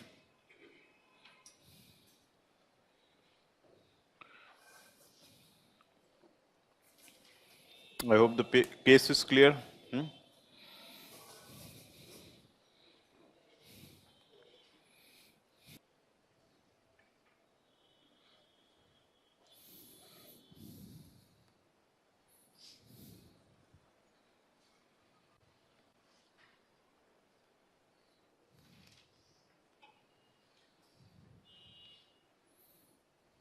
Yes, that's it. Okay, let's discuss now. Yes, what are the options? What options you have made?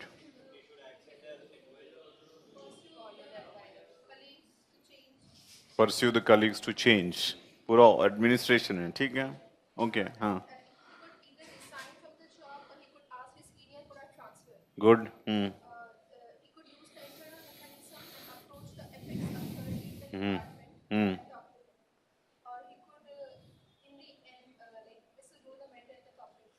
Okay. 4 options. Good. Or later to the PMO.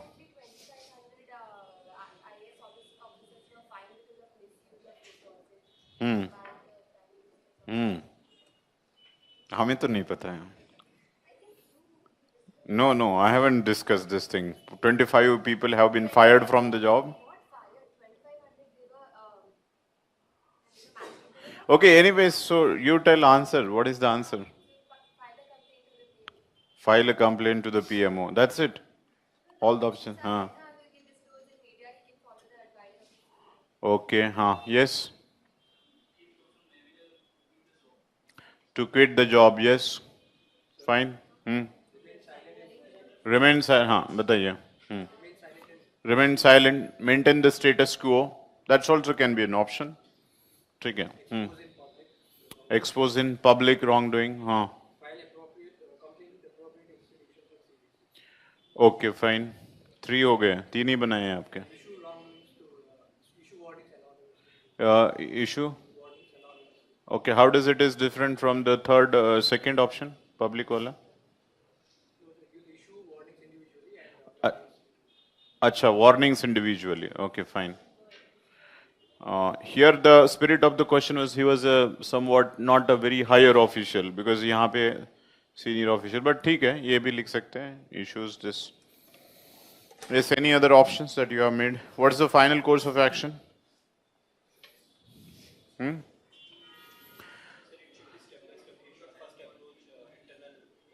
हाँ.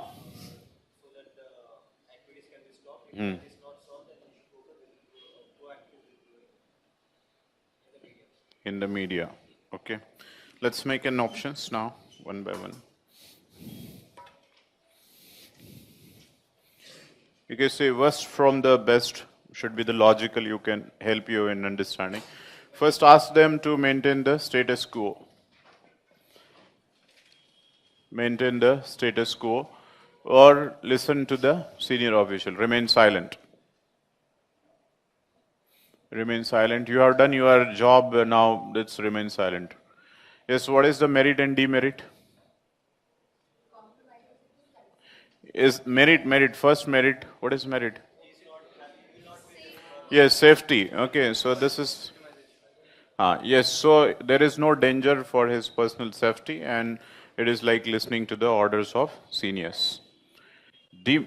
As I have mentioned, if you are rejecting the option, do not write much about it. Okay. Demerit. Yes, first of all, public interest. And in और क्या है? एक तो public interest हो गया. Integrity, personal interest, integrity. In fact, it shows that you have no courage. Okay. So lack of courage or this is a cowardness. ये बाकी सब आ जाएगा इसमें, ठीक है? Public interest. Third, at individual level also there will be a cognitive dissonance. How? Because you are a honest person. So we have what is cognitive dissonance? What you think and what you are doing. There is obviously. So this will hamper the efficiency of you also. Okay. So sort of internal conflict, internal strife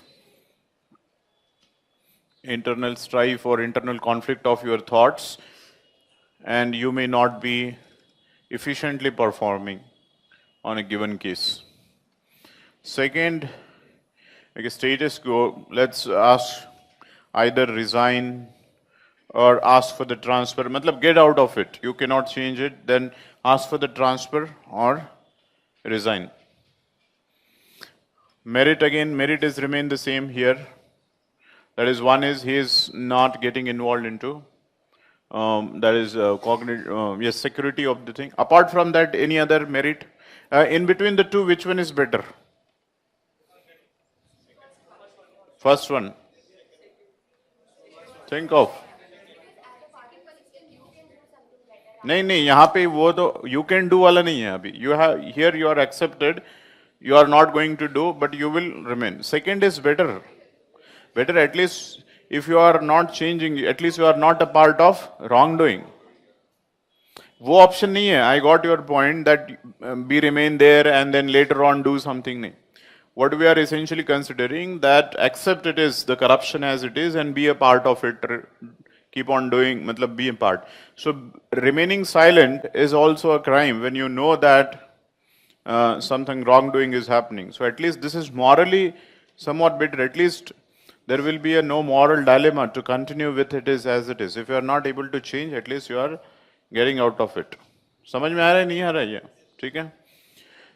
Merit of the option, cognitive dissonance यहाँ पे नहीं रहेगा. internal strife भी नहीं रहेगा. Are you understanding? Apart from the merit that you will get out of the case, but demerit ये continue to remain same. It has shown that you have lacked the courage and also the public interest, dedication to public service, etc., everything. Now third option is that is you are using the internal mechanism that is informing. Now यहाँ पे क्या लिखा हुआ था? Senior officer has said to him that to keep mouth, eyes and ears shut, and it is happening in the connivance of higher ups. He is telling, but you have a job to inform to the higher officials. Okay, you cannot take his words for granted. And even if it is so, this is a hierarchy that you have to all first exhaust. So using the internal mechanism, or I will inform to the higher officials in my hierarchy, higher ups, in order to take the action against them. Fourth I am telling, that is leaking the information anonymously to, say for example, external or media, leaking information to the media anonymously. इसमें दो option भी बनाए जा सकते हैं, anonymous or proactive. Now this is like maybe you are at least work in the public interest.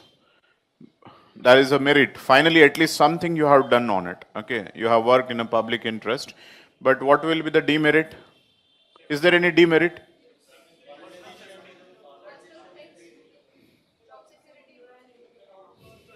Your officer will know. नहीं, anonymously भी कर रहा है तो.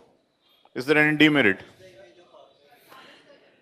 Tarnish the image of organization. There is no guarantee also that the case will take it to the logical conclusion. Okay, it may be debated, discussed in media, social media, etc. But since it is an anonymous, obviously.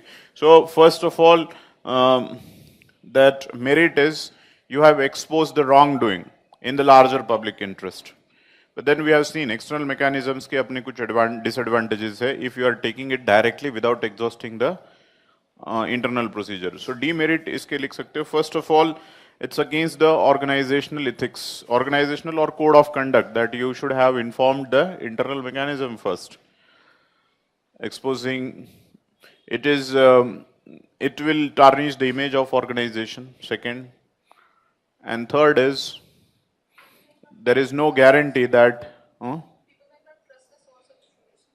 that also can happen. Yes, that is what the logical conclusion नहीं आएगा उसका, whether some action will be taken, action oriented this thing. So first is against the code of conduct that says that you should have gone to the CVC first. That has not happened. Second is it is going to tarnish image, and third is don't know whether the action will be ensured. Okay, some sort of action. Fifth, you can write that I will go to the internal whistleblowing mechanism. That is the vigilant, Central Vigilant Commission, or whatever you can say that, any vigilant internal whistleblowing organization, there I will complain. Internal whistleblowing. Now, इसका demerit क्या है? That is one, or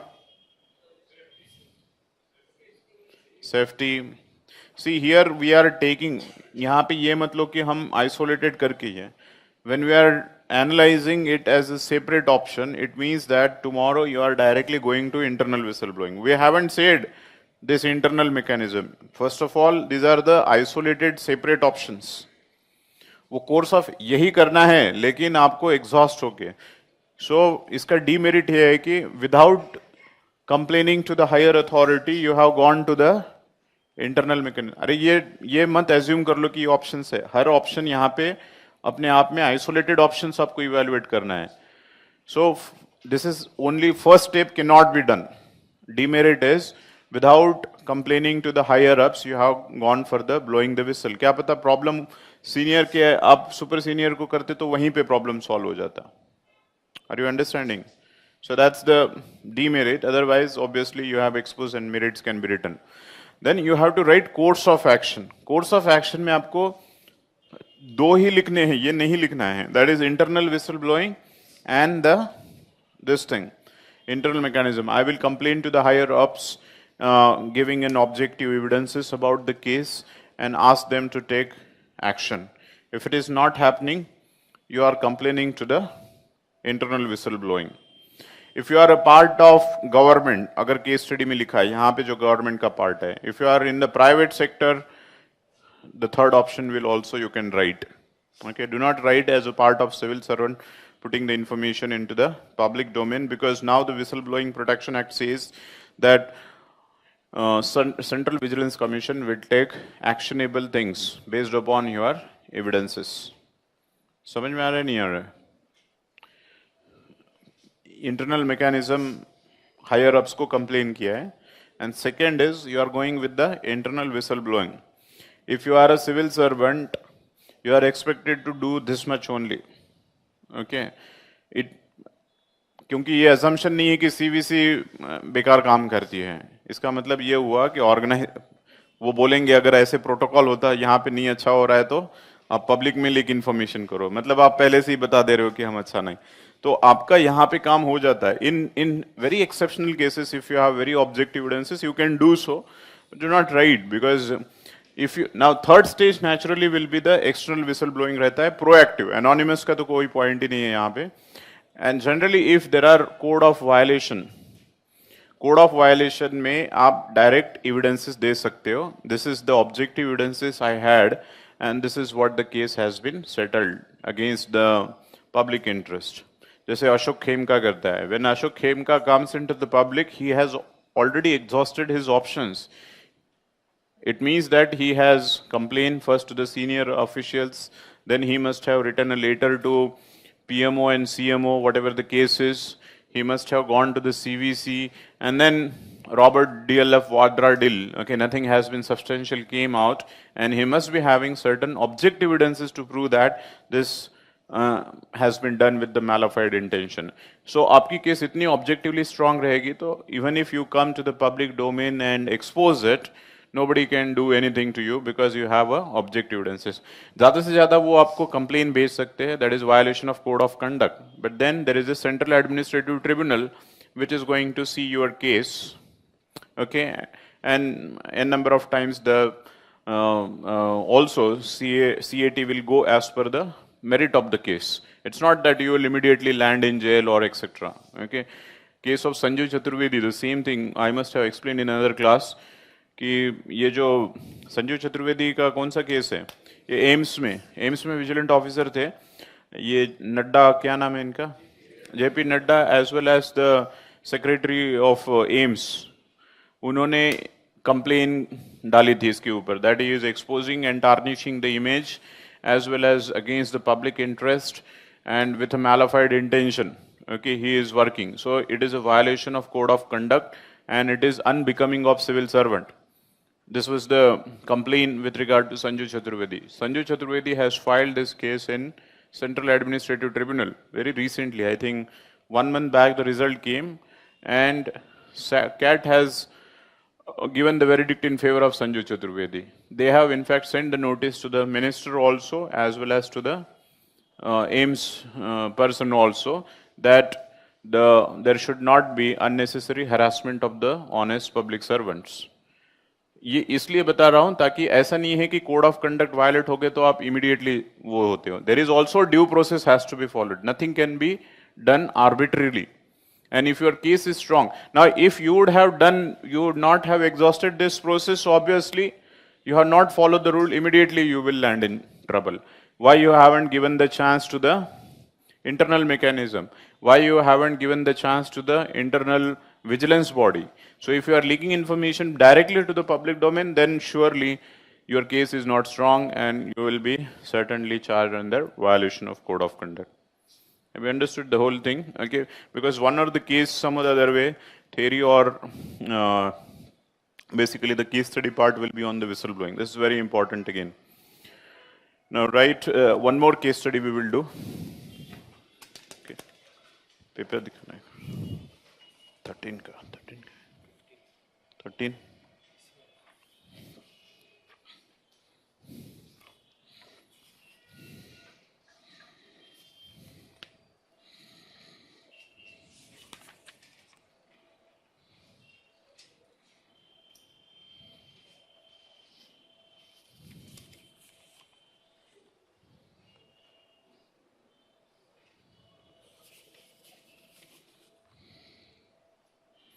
Let's write mains paper 2013 question number 10.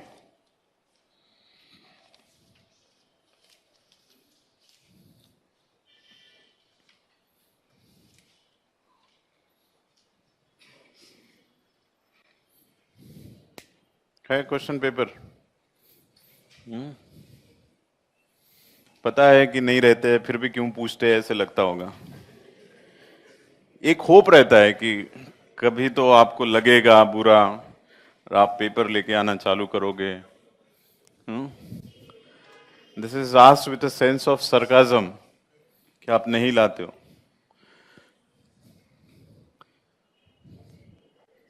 लेकिन आपने मतलब ठान लिया है नहीं करना है paper. Anyway, so let's put attention here. You are an executive engineer. Have you done this case study? Executive engineer. You are an executive engineer in a government department, and there is a construction of flyover. Construction of flyover is going on. The two junior engineers are working under you. We have done. I have explained.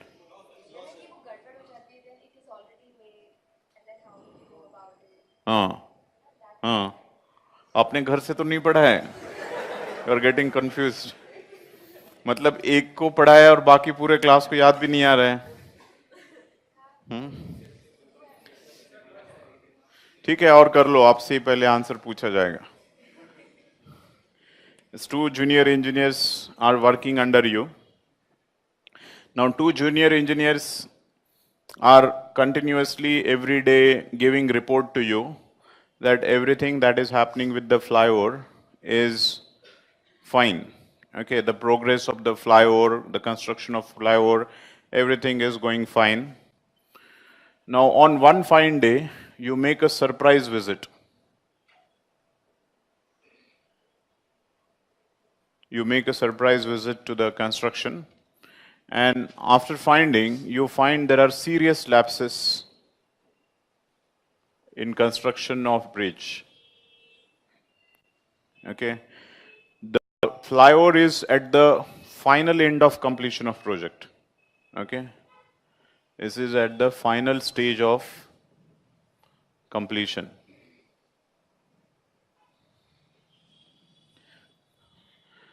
Now, any kind of now there is certain things like there is a sense of urgency that flyover should be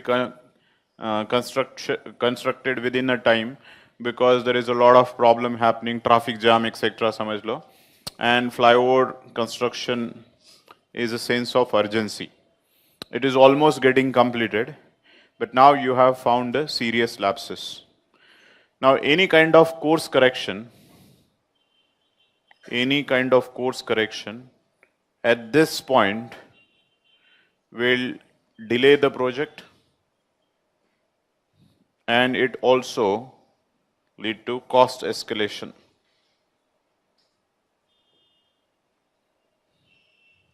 Okay. But then if it is continued, you are convinced with the fact that there is a threat to the safety of public safety. Okay. If the course correction is not made, you feel that there is a threat to the public safety.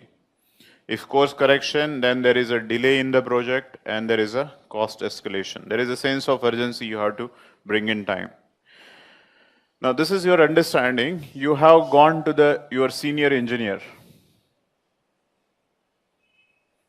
asking for this particular thing. Okay, this is what is happening on the ground. Now, senior engineer is saying that he does not find anything important, and he in fact asks you to go ahead with the project. Okay, he has asked you to go ahead with the project.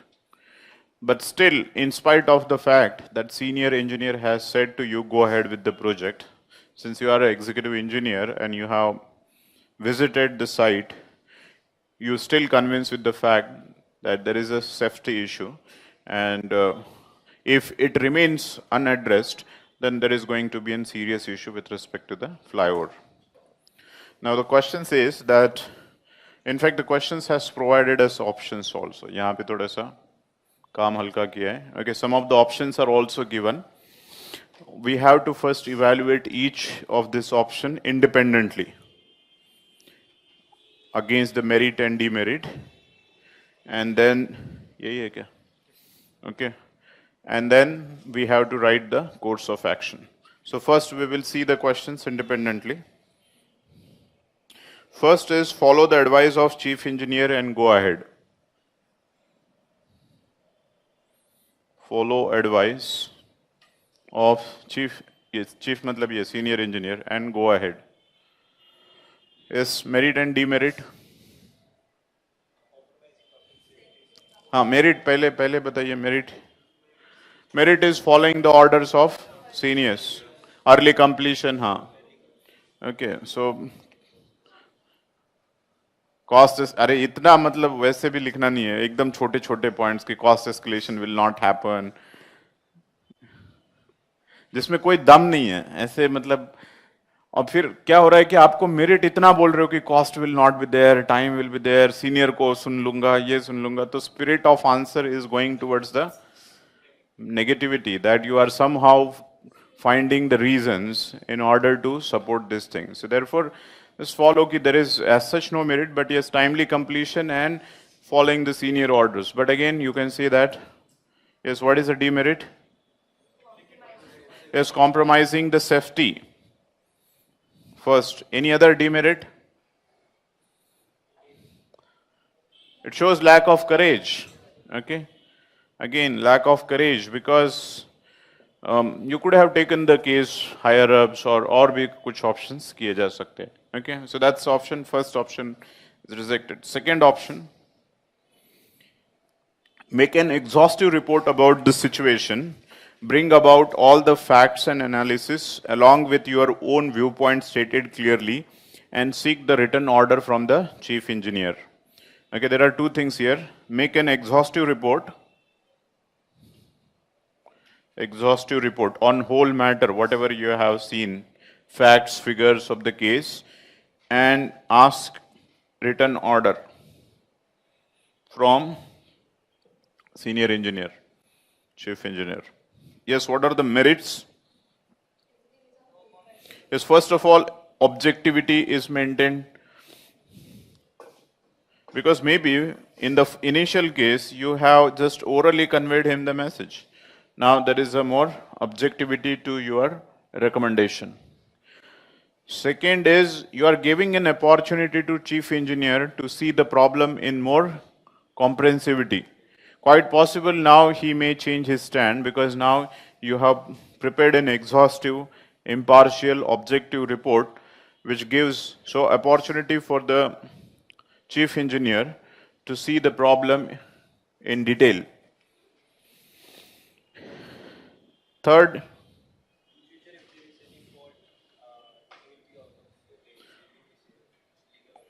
okay, but okay, or yes, see, this is in fact the trick which is being played by the civil servant generally. When you are asking for the written order, यहाँ पे आपको पता है कि bridge collapse होने वाला है, आपने पूरे डिटेल दे दिए कि ये बेकार सीमेंट है, बेकार ब्रिक है, बेकार ये है, अब दे दो आप ऑर्डर लिख के कि मैं I will go ahead. Quite possible the problem will resolve here itself. If there was certain, this person is conniving with the contractor or some malified intention, it will be now very difficult when you have put the facts and figure in front of him and asking the written order. Okay, so quite possible that problem will be resolved here. Is there any demerit?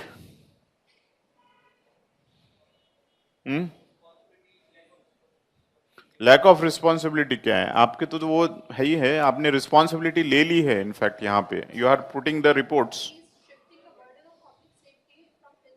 Yes, very good point. In fact, there is not much difference in between first and second. Here you are making yourself more secure कि ये report है और ये order है. आपका final order आ जाएगा तो क्या होगा? I'll go ahead. So what you have essentially done is you have keep yourself out of the loop now. Tomorrow if somebody will ask Why you have gone ahead with the project? What you are going to do? You are going to furnish that this is what is the senior has ordered me. So essentially, whenever the problem is given, is the problem finally resolved or not? That has to also be looked into. समझ में आ रहा है नहीं आ रहा है यहाँ पे? आपने क्या किया है? पूरा ऑब्जेक्टिविटी मेंटेन की है ताकि कल ब्रिज कोलैप्स हो जाएगा या anything of this kind will happen, you will simply say that I got orders. Okay, हाँ, सो वही है, रिटन डॉक्यूमेंट आ गया आपके पास to go ahead with the project.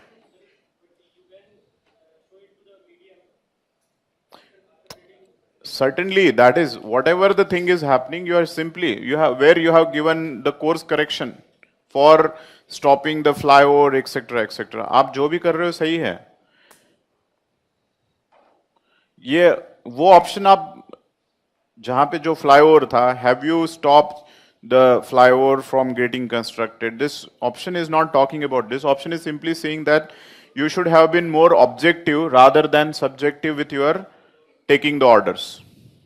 इसमें यहाँ पे वो सिर्फ ऑब्जेक्टिविटी ऐड कर रहा है. Although there is a possibility, that is only possibility, but if the orders will come as it is what has been taken by the senior order, so you are going ahead. Are you understanding? So demerit में या limitations में ये लिख सकते हो, problem resolution has not happened, it's only that the officer has made himself more secure without addressing the problem on the ground. Next, हाँ, ये आ सकता है से सभी में वही चीजें नहीं लिखनी यहाँ पे. It is still better than this, you have done something about it. Okay, next is call the explanation from the junior engineers and issue the order to the contractor for the necessary correction within a targeted time. Call for explanation from the junior engineers and issue the orders to the contractor for the necessary correction within the targeted time. So what do you think about this option merits? Very good. The first merit is you are those people who are reporting this. Remember, whenever something wrong is there, you have to make them accountable. अगर ये options नहीं देते तो केवल do not lose the eyesight on the wrongdoings. Okay, just core तो question है ही है, flyover को क्या करना है. But there are certain peripheral issues also should not be overlooked, such as somebody was reporting wrongly continuously. So one merit is you are holding the two junior engineers accountable. Second merit, in fact this is the first merit, क्या है? अरे problem getting resolved. Ultimately some action is actionable thing you have done in order to make a course correction for the larger public interest. In fact, this option ultimately addressing what is the problem on the ground. Okay, problem with respect to safety of people has been addressed, and second is accountability is ensured. Is there any demerit of this option? नहीं, वो अब आपको you have to take it correct. मतलब एक बार वो लिखा हुआ है कि you will give the orders within time, और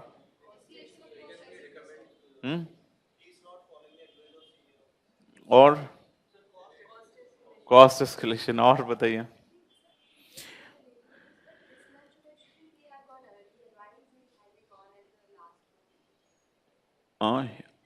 No, then what is the division of labor? If Prime Minister will every day will go to all the problems, नहीं अब क्या बोलूं मैं इसके ऊपर. No, see the thing is that when there is a hierarchy, you have to have a belief in every single person working in a hierarchy.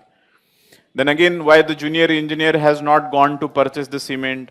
Then again, why this person has not gone into the laboratory to check whether the cement was manufactured correctly or not?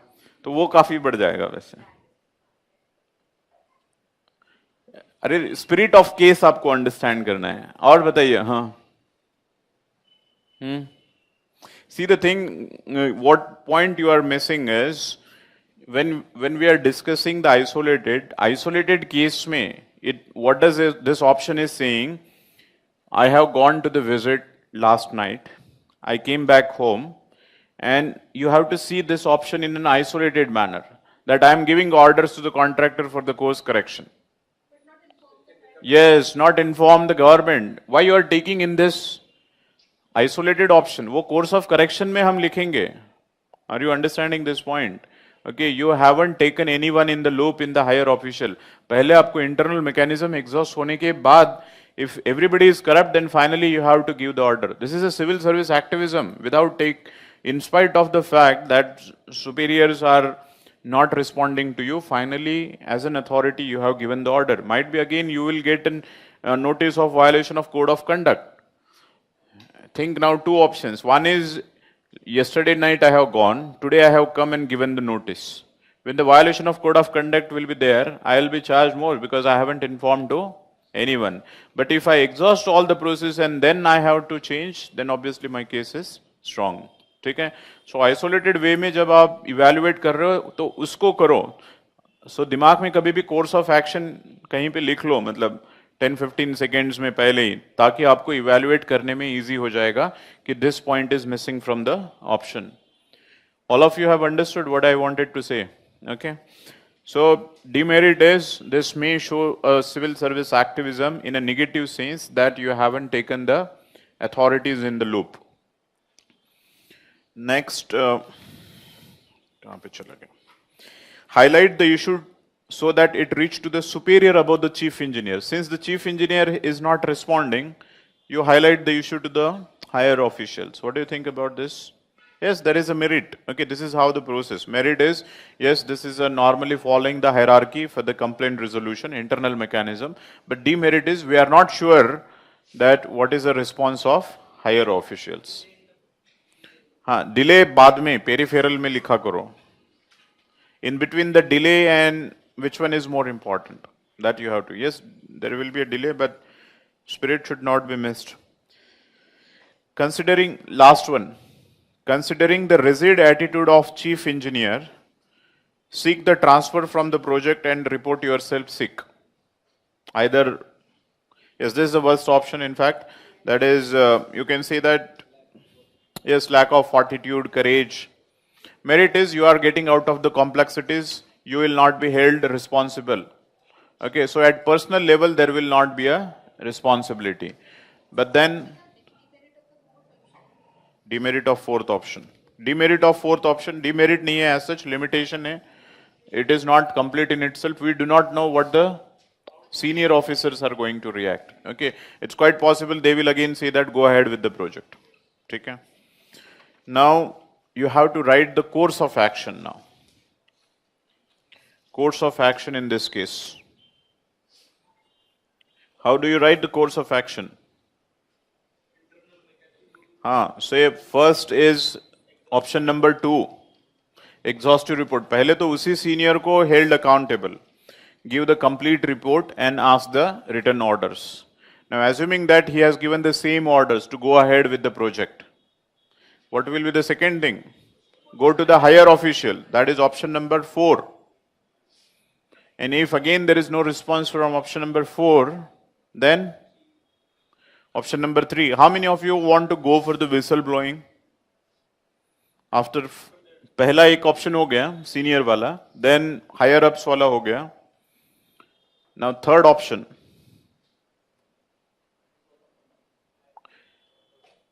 Whistleblowing के लिए, how many of you want to go for the whistleblowing? Please raise the hand. 1, 2, 3, 4.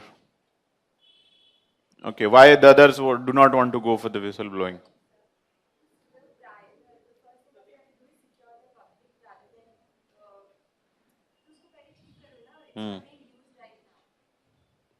तो हर तरफ whistleblowing ठीक कर सकता है. और बताइए. Yes, any other person who is not saying that whistleblowing should not be followed? Why? Yes, so? Two?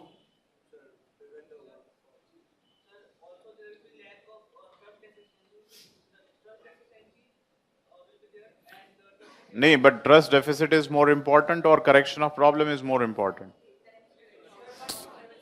That each and every नहीं, किसी भी wrong doing is a wrong doing.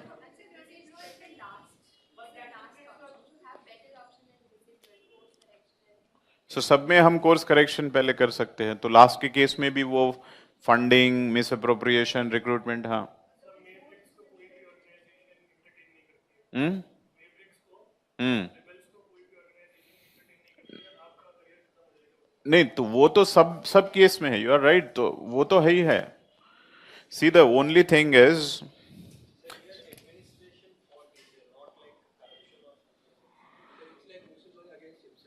हाँ, this is the point. See, the point is here you are the authority who is need to course correction. If you are not making, somebody will blow the whistle against you.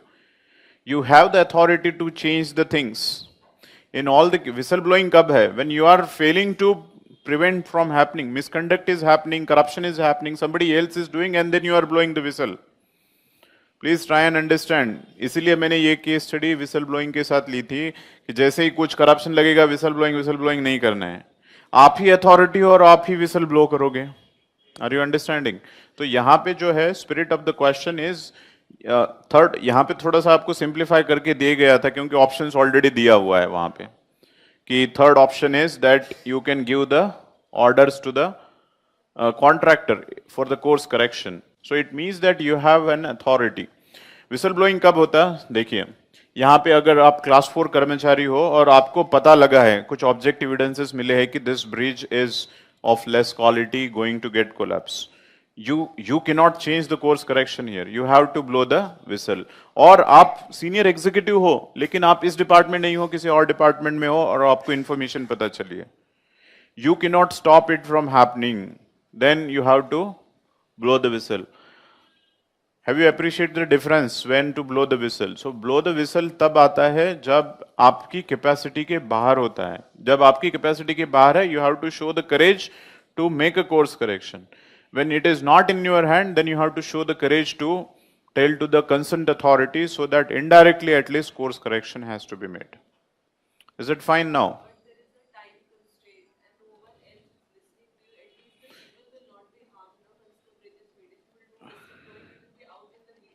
हाँ, नहीं, out in the media नहीं, यहाँ पे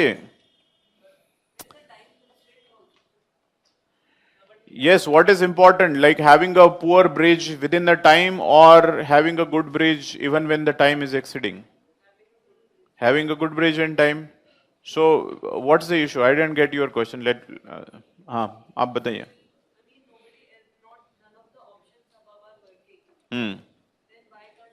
नहीं, none of the options कैसे? यहाँ पे जो थर्ड ऑप्शन दिया है दैट कैटेगोरिकली मेंशंस, देखो क्या लिखा है उसमें, क्या लिखा है? नहीं, कॉल द एक्सप्लेनेशन, हाँ, call the explanation from do junior engineers and give the orders to the contractors to take the action within the stipulated time। ठीक है? So you have to see here that he has authority for the course correction। If he would have been senior officer in other department, he has no authority, he should inform। Or if he is in the same hierarchy but some lower class officer, he should inform। Here he can make the course correction। Even if this would have been line that give the notice to the contractor within stipulated time, लिखा है, लिखता कि even at the cost of escalation of cost and delay of project, would you have gone for this? Yes, safety is more important, it's not the cost escalation or the time interval। ठीक है? Ultimately the public interest, larger public interest। So whistleblowing is when either the corruption has happened already, then you have to blow the whistle, or something you have objective evidences and you cannot prevent it from changing the course of action, then you have to blow the whistle। Here the case, so do not get confused, otherwise exactly आपने देखा होगा पूरी की पूरी case Rameswaram जैसी है कि somebody is happening, wrong thing is happening, senior is not responding, higher official के पास जाना है, लेकिन वहां पे विसल ब्लोइंग है क्योंकि वहां पे स्पिरिट दिखाया गया था पूरा का पूरा एडमिनिस्ट्रेशन करप्शन में। सो वहां पे बहुत जनों ने वो, जैसे यहाँ पे विसल ब्लोइंग की मिस्टेक हो सकती थी, वहां पे बहुत जनों ने वो मिस्टेक की है कि लोगों ने ऑप्शंस कैसे बनाए, फंड मिस अप्रोप्रिएशन के लिए सिटीजन चार्टर बनाऊंगा, ये बनाऊंगा, आम का ढलाना बनाऊंगा। ठीक है, प्राइवेट रिसोर्सेस यूज कर रहे हैं तो उनको मैं इथिक्स के लेक्चर दूंगा, कोड ऑफ कंडक्ट इंकलकेट करूंगा, ये वो। फिर तीसरा क्या था, रिक्रूटमेंट में I will make the recruitment system full proof. आपने स्पिरिट ऑफ क्वेश्चन नहीं अंडरस्टैंड किया, आपने बस फार्मूले याद किए कि ऐसे ऐसे हुआ तो चार पांच हर एक छोटे छोटे को ब्रेक करके वो करना है। ये आपके साथ भी हो सकता था, लेकिन आज जो है विसल ब्लोइंग पढ़ा के तुरंत वो केस स्टडी ले ली गई। अगर आपको 15 क्वेश्चन के साथ वो केस स्टडी दी जाती तो आपको फिर हाँ बताया था कि छोटे छोटे चीजें भी नहीं भूलनी है, तो उसको क्लासिफाई करना है। Are you understanding where are the cases? Okay, right, e governance. अभी टाइम है, लिखो थोड़ा सा, 15 मिनट, 5:15 तक क्लास है आज की। नो भी कुछ नहीं है, लिखो लिखो, पहले लिखो e governance.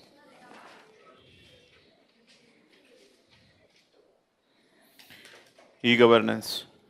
Write directly the definition of e-governance. Meaning of e-governance. Application of tools of information technology. Application of tools of information technology in delivery of public services. In delivery of public services.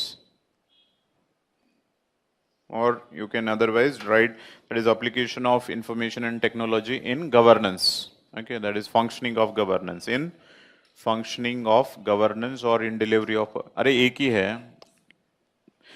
application of information and technology in functioning of governance or application of information technology in delivery of public services. Functioning of governance or delivery of public services. Okay, now write the objectives of e-governance. The objectives of e-governance. In bracket में यही advantages भी है, bracket में advantages करके लिखो। देखिए first क्या हो जाएगा, to bring the transparency. Transparency. Second is speedy public service delivery. Speedy or fast, okay, timely public service delivery. Speedy or timely delivery of public services.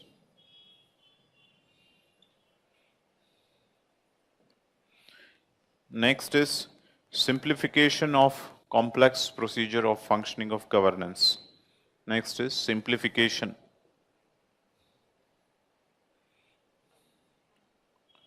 Simplification of procedures of governance. Simplifications of procedure of governance. We have discussed complexity is one of the feature of malgovernance. Okay, so here you are making it simple, speedy delivery, transparency. Then obviously बाद में फिर तो आएगा accountability, effectivity, efficiency, public participation, good governance. Okay, rest of the things. कभी भी जो specific more direct चीजें हैं वो पहले लिखा करो, ठीक है? बाद में बाकी good governance, public participation, efficiency, effectivity वगैरह लिख सकते हो आप. Okay. In fact, these are advantages also. These are advantages of the good governance, transparency, speedy public service delivery, because now if you go into the within one click you will get the public service. Simplification of procedure, there are no hassles, you just have to go online and file. Rest of the things will be there. Now write the different models of e-governance.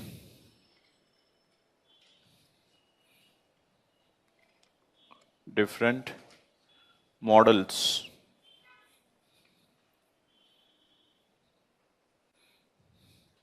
Different models of e-governance. एक एक लिखो, मैं 4 पहले लिख दे रहा हूं यहाँ पे. Models, different modalities or models. That is G2C, that is government to citizen. Then एक ही लिखो आप पहले, एक एक बाद में लिखना है. Government to citizen, government to business, government to government, and fourth is citizen to government. Okay, so write first government to citizen, G2C. Citizen to government. Third, government to government. Government to government. So write first G2C.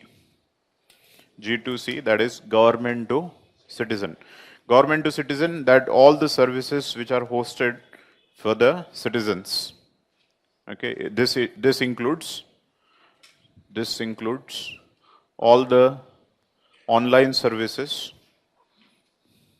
all the online services hosted by government for its citizens, for its citizens. Example, okay, online application of yes, PAN card, identity related पहले लिखो, PAN card, driving licence, Aadhaar card, online application of PAN card, driving licence, Aadhaar card, passport, etcetera. Then e education, general लिख देना, e education. E education में it ranges from digital information available on internet to the हाँ, yes, to range to this video conferencing education, tele education.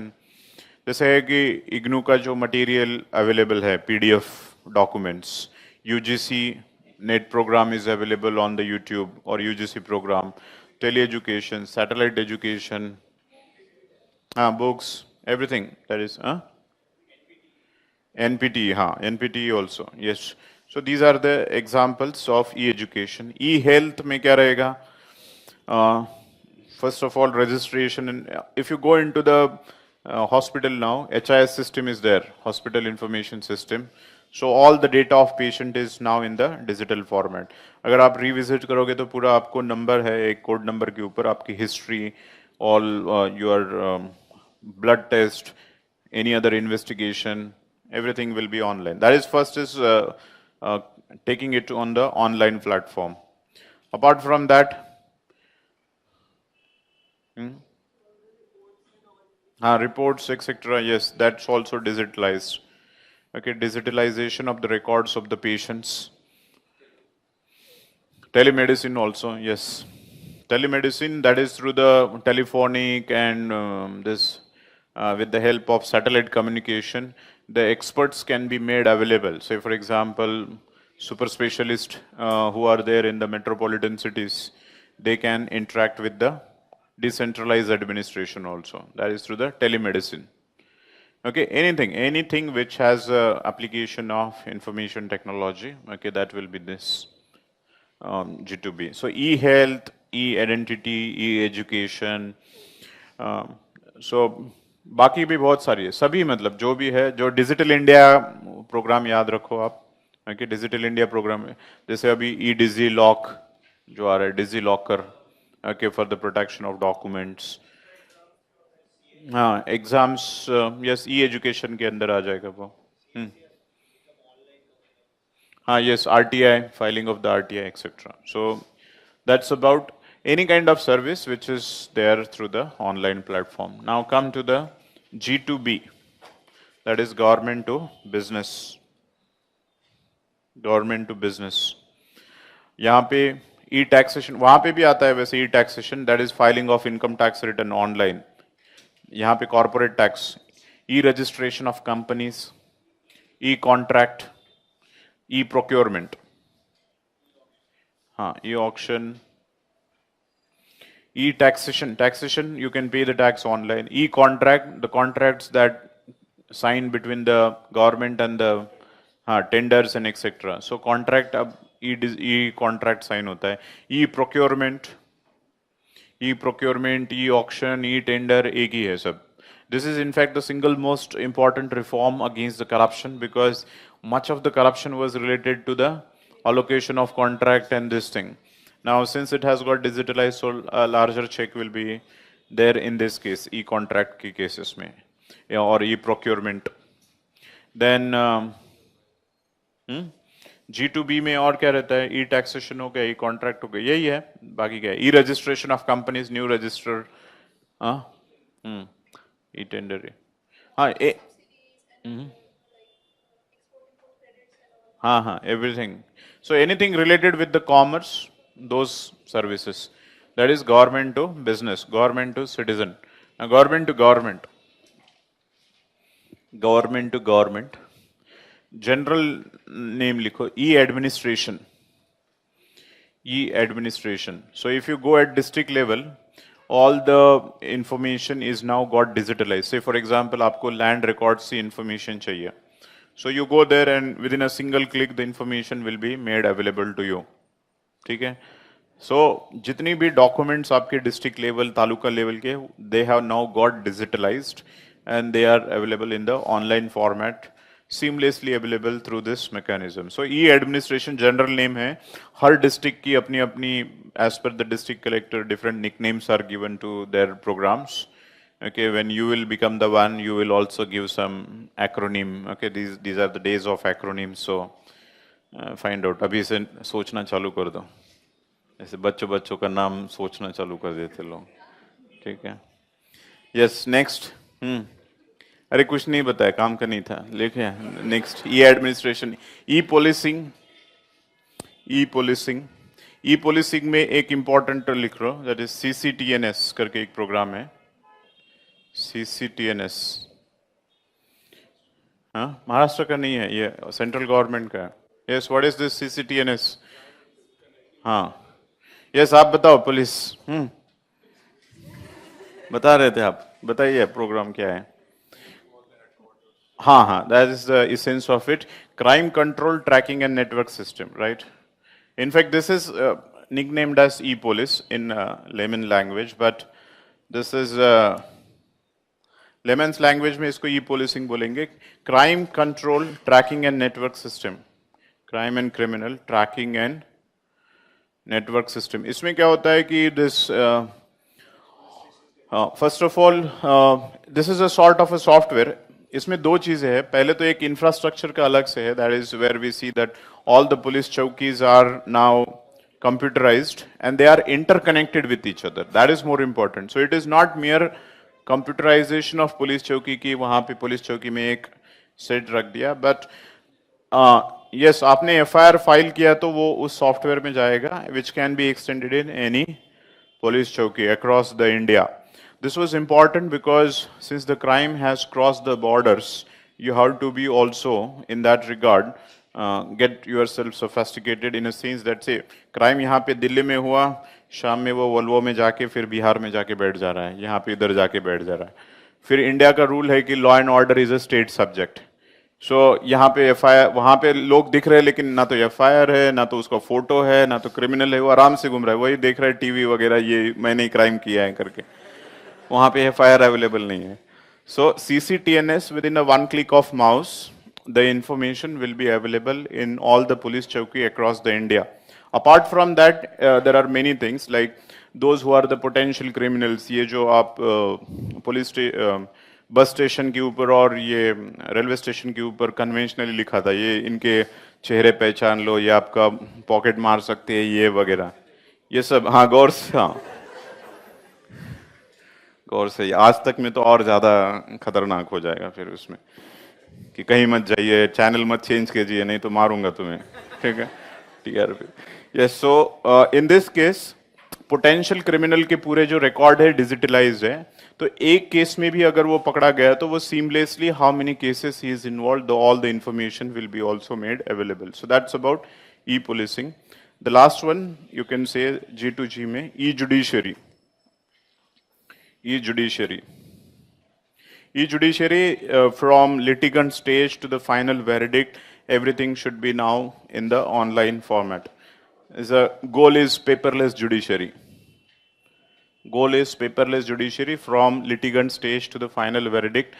तो आपको जो case number दिया जाएगा, trekking कर सकते हो, डेट आपकी क्या है, everything will be online. E-judiciary, जैसे जुडिशियल रिफॉर्म के अंदर भी है, changing the infrastructure. लॉयर को कभी देखा है तो कार में बैठे रहते हैं, पीछे फाइलें रहती है इतनी सारी, ठीक है, इतनी इतनी इतनी इतनी, तो वो खत्म हो जाने का प्रोग्राम है. इतना सिंपल नहीं है, बहुत सारे इश्यूज है उसमें. सो G2G में ये है कि how the government within them also requires reform if they have to finally deliver, how they are functioning. Because they also, if they have to host G2C, then they first need to reform. Yes, G2G, G2B. Last लिखो, that is C2G. C2G. What is this C2G? Citizen to, yes, government. This is in fact two-way process because here it was one way. In fact, it is now written as G2C and this feedback loop. Okay, so citizens interact with the government. Okay, example is my government, mygov.in. Okay, that is an interactive platform. Namo app, हाँ, हाँ बताइए कि demonetisation क्या हुआ है क्या नहीं हुआ है ठीक है yes my government dot in online application of RTI even here it involves any kind of the feedback that you are giving to the government. Okay, so C2G is a in fact this ensures people's participation, etc., etc. So those points will be there. You can complain, you can give feedback, you can give the suggestions. Okay, so different kinds of things can be done through the citizen to government loop. So these are the four different modalities of the e-governance. Now challenges hurdles कब करना है okay ठीक है challenges hurdles कल explain I will explain you tomorrow because हाँ आप पूछ लेना लेकिन विदाउट फेल